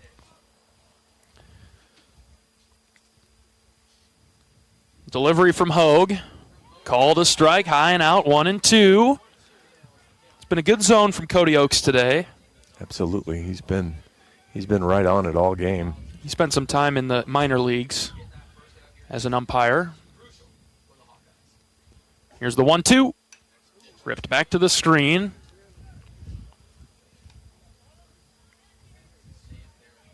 Went back to the high fastball there. Bush did a good job elevating and getting up to it. Spinner? I wouldn't hate that. Down and away. Another 1-2 from Hogue. Here it is. Called third strike. Hogue got him. It found the zone with the slider. Probably caught more plate than he meant to, but had Bush fooled so bad that couldn't take a rip at it at all. Big out number 1, courtesy of Brant Hogue. 11th strikeout of the game for Sparty. Pitcher Caleb Berry. Caleb Berry strolls in, right-handed hitter. Ground ball right to Gable Mitchell. Please. First pitch to Berry. Called strike, fastball outer edge. Good start from Hogue.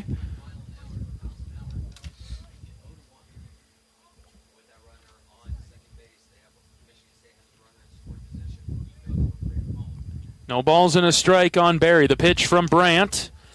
Misfire just a bit high there. Ball and a strike.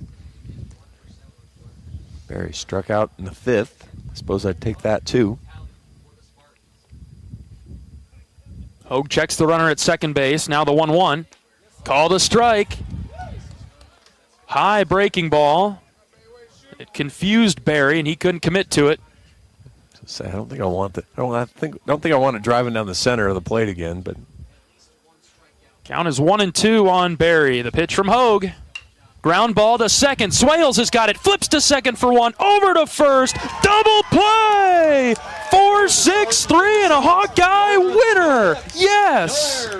That wasn't exactly the way I thought the double play, but boy, what a great turn from Gable Mitchell as he had to spin a 360 to get it over to Blake Guerin. And the Hawks get the sweep, the run rule sweep on Saturday. 10-0 Iowa in 7 innings.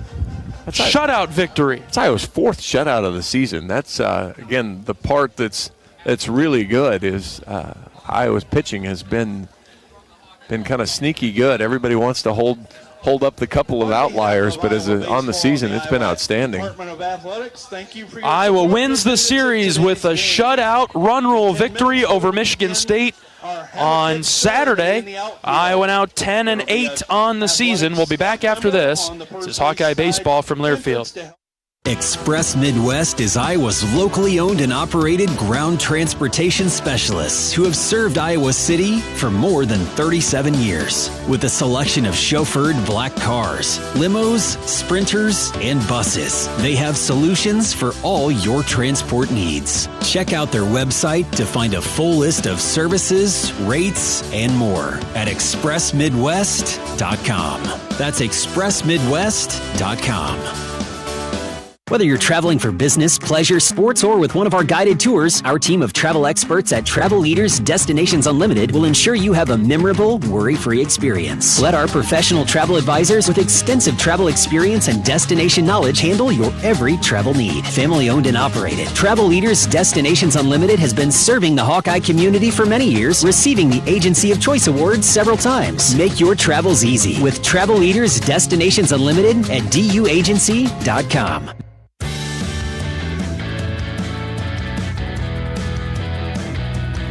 Iowa run rules Michigan State this afternoon at Banks, 10-0 in 7 innings to claim the series over the Spartans. Iowa now 4-2 in Big Ten play, 2 Big Ten series, 2 series wins. Nicely done. Really well done. And again, if Iowa ever figures out Friday, they're going to be a really dangerous team. And Reese Buter might be the best Sunday starter in the conference. Goes out, gets his 3rd win as he moves to 3-0. But 4th shutout of the season for Iowa, ties for the Big Ten lead in shutouts. So really just good all-around team effort. Jumped on them early, made Michigan State, wonder why they were hanging around.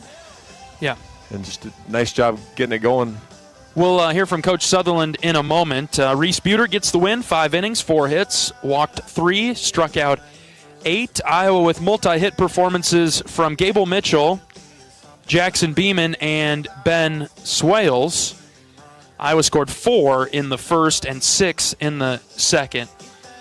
The Hawkeyes left 3 batters on base. Michigan State left 10 on. They threatened early. They threatened in the first with the bases loaded, and then again in the third, and then big strikeouts from Reese Buter extinguished those threats. Again, Reese maybe didn't have his best stuff to start. I'm beginning to think he doesn't like the cold. Yes. But really kind of that gritty effort. We've talked about it with the hitters, but I thought he did a really nice job battling. Even when he fell behind, he was still in the zone when he needed to be. Weekend takeaways, John? You want another weekend. That's the big part. Great part for the coaches is they're going to have something to go back to of, hey, we got shut out the last 5 innings, didn't have a base runner, or the last 4 innings, didn't have a base runner.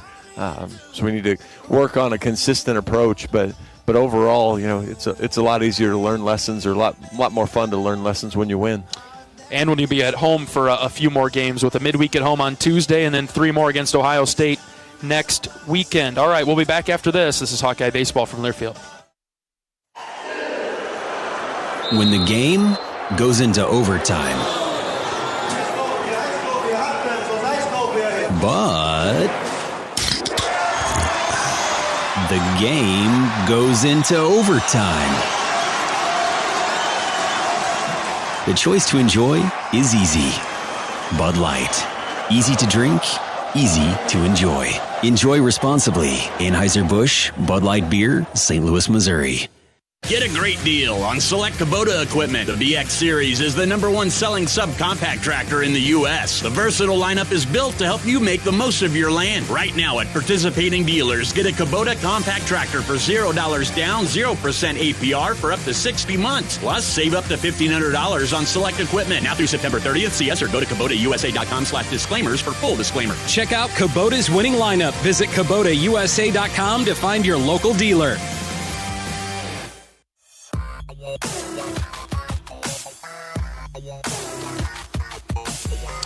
Iowa wins the series with a 10-0 victory in 7 innings over Michigan State today at Banks on a cold and windy day here in Iowa City. Reese Buter gets the win. Donovan gets the loss for Michigan State. Buter up to 3 wins. He's 3-0 on the season as Iowa improves to 10-8 and 4-2 in the Big Ten. We're joined by Associate Head Coach Marty Sutherland. Coach, congratulations on another series win with the victory over Michigan State today. Thanks, John. It's obviously the goal coming into every weekend of the Big Ten is to figure out a way to walk away a series winner, and it's good start so far with the first 2 weekends here. Jumped on them early today, Coach. Yeah, and it was something we talked about in pregame, and it just challenged the guys that, I thought the first game on Friday, we just let them stick around, and obviously it wasn't a great day to pitch, and it was kind of a similar day today. As cold as it was, the wind was blowing out, so you could just see it could be a day where there's a lot of offense. And what I challenge them with is, we can't leave any doubt. We need to take away what's happening on the mound. It doesn't matter. We're gonna make it irrelevant. And they certainly did that. And we had some really big hits. Jaxon with the two out double in the first was a huge hit. And then Miles, what a great at-bat, battles off a bunch of pitches and then clears the bases with a double. But, I just thought our approach, specifically the first 2 innings, was great. Just a lot of barrels and just a lot of a team offense, right? 1/9. All the guys were contributing and did a great job and certainly got out to the great start. And then Reese did a nice job. Not an easy time to pitch. The way that is you're sitting for a long time and all that stuff. So he just did a great job working around a few things, but just tremendous job getting us 5. Tyler was really good that first inning, but then, the 2 walks the second inning. But then Brandt comes in, does a great job. Big punch out of Sam Bush, who's a really good hitter, and then we get the double play ball, so we can get out of here early and get everybody out of this crap that we're dealing with. That's right. It's brutal out there. John and I were talking. I don't know if it was worse here today or out at Rutgers. I don't know if it matters too much, but the team fought through the conditions again. Yeah, and it's just part of spring baseball here. I tell everybody here, I can deal with everything that's the wind that really sucks. And it just feels like nothing's calm ever. But it's part of the deal. We got, for me, it's easy. I just sit in that heated dugout, and I don't have to worry about it so much. But, a lot of things that can happen in those type of games is how quickly can you get off the field on defense? Because if you stick out there, it can really be hard on your position player, and they can get position players and they can get frozen out. And we probably had a little bit of that, scoring 4 and then 6. Made them stay on the field for quite a long time. I think the second inning was 49 pitches. That's just tough to come back from. We were able to get off the field. They left 10 on, so their look at it as they had some shots, but we were able to work around that stuff. But a day like this, that can become really important. How quickly you can get off the field on defense, so you're not sitting out there in the elements. As a whole, Coach, the takeaways from the weekend. Well, again, good response, right? I mean, I don't think game 1, that's what we got to figure out right now, because both of those just haven't been great. But man, we've responded both times, on in game 2 and game 3. So that's what you love, right? The guys are showing up, not letting that affect them, and continuing to play. Now we just got to put a whole weekend together, right? And that's kind of what you're looking for moving forward. As you got a midweek game here with UIC on Tuesday, and then Ohio State coming in. So that'll be the goal here as we approach next weekend, is to get off to a better start. And then hopefully we continue to do what we're doing in game 2 and game 3. But it's progress, right? I think that's the biggest thing you see. We're just getting better in some areas that we need to get better at. That's what we like to see, and we'll iron out some of that stuff that we need to. But I think the offense is kind of settling into who we are. I think we've been pretty consistent here now for a pretty good stretch. Got guys like Ben Swales, who's really taken off and done a nice job. Another couple hits today. Jaxon, I think he's got about 10 two-out RBIs in the last couple weeks. He's doing a great job. And then we're just, Reese Moore is just in a really good place. Jackson Beeman, bounces back from a really tough Friday, right? First game, he punches out 4 times. He has 2 hits yesterday. In the second game, 2 more hits today. Both were RBI singles. So you like to see that. You just like to see the perseverance. And we got a lot of good players that aren't getting opportunities that they just need to continue to stay on track, because we'll need those guys, right? We'll need to mix and match those guys in. Certainly this was a weekend where we kind of threw out a similar lineup most of the time, but that's not always going to be the case. And just appreciate the way those other guys are going about their business, because we believe in them as well, and they'll get their shot. Nicely done this weekend, Coach. Another series win in the books. We'll see you on Tuesday night. Appreciate you. Associate Head Coach Marty Sutherland on our post-game show from Banks. We'll be back with more after this. This is Hawkeye Baseball from Learfield. Play ball! It's college baseball season, and we're here to talk about it. Every week, join Kyle Schasberger and me, David Kahn, as we deliver the best of college baseball. We've got all the diamond talk you can imagine, with interviews from coaches, players, broadcasters, and more. Plus, we'll give you our weekly rankings, hot takes, and a whole lot of fun. Step into the batter's box, so let us deliver our best fastball. Wherever you podcast by searching College Sports Now.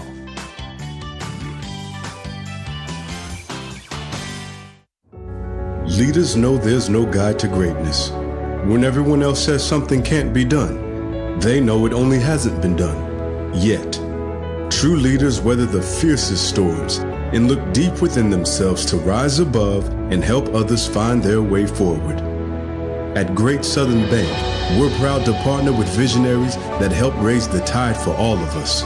And when you're ready to bring your vision to life, we'll be right behind you with award-winning support.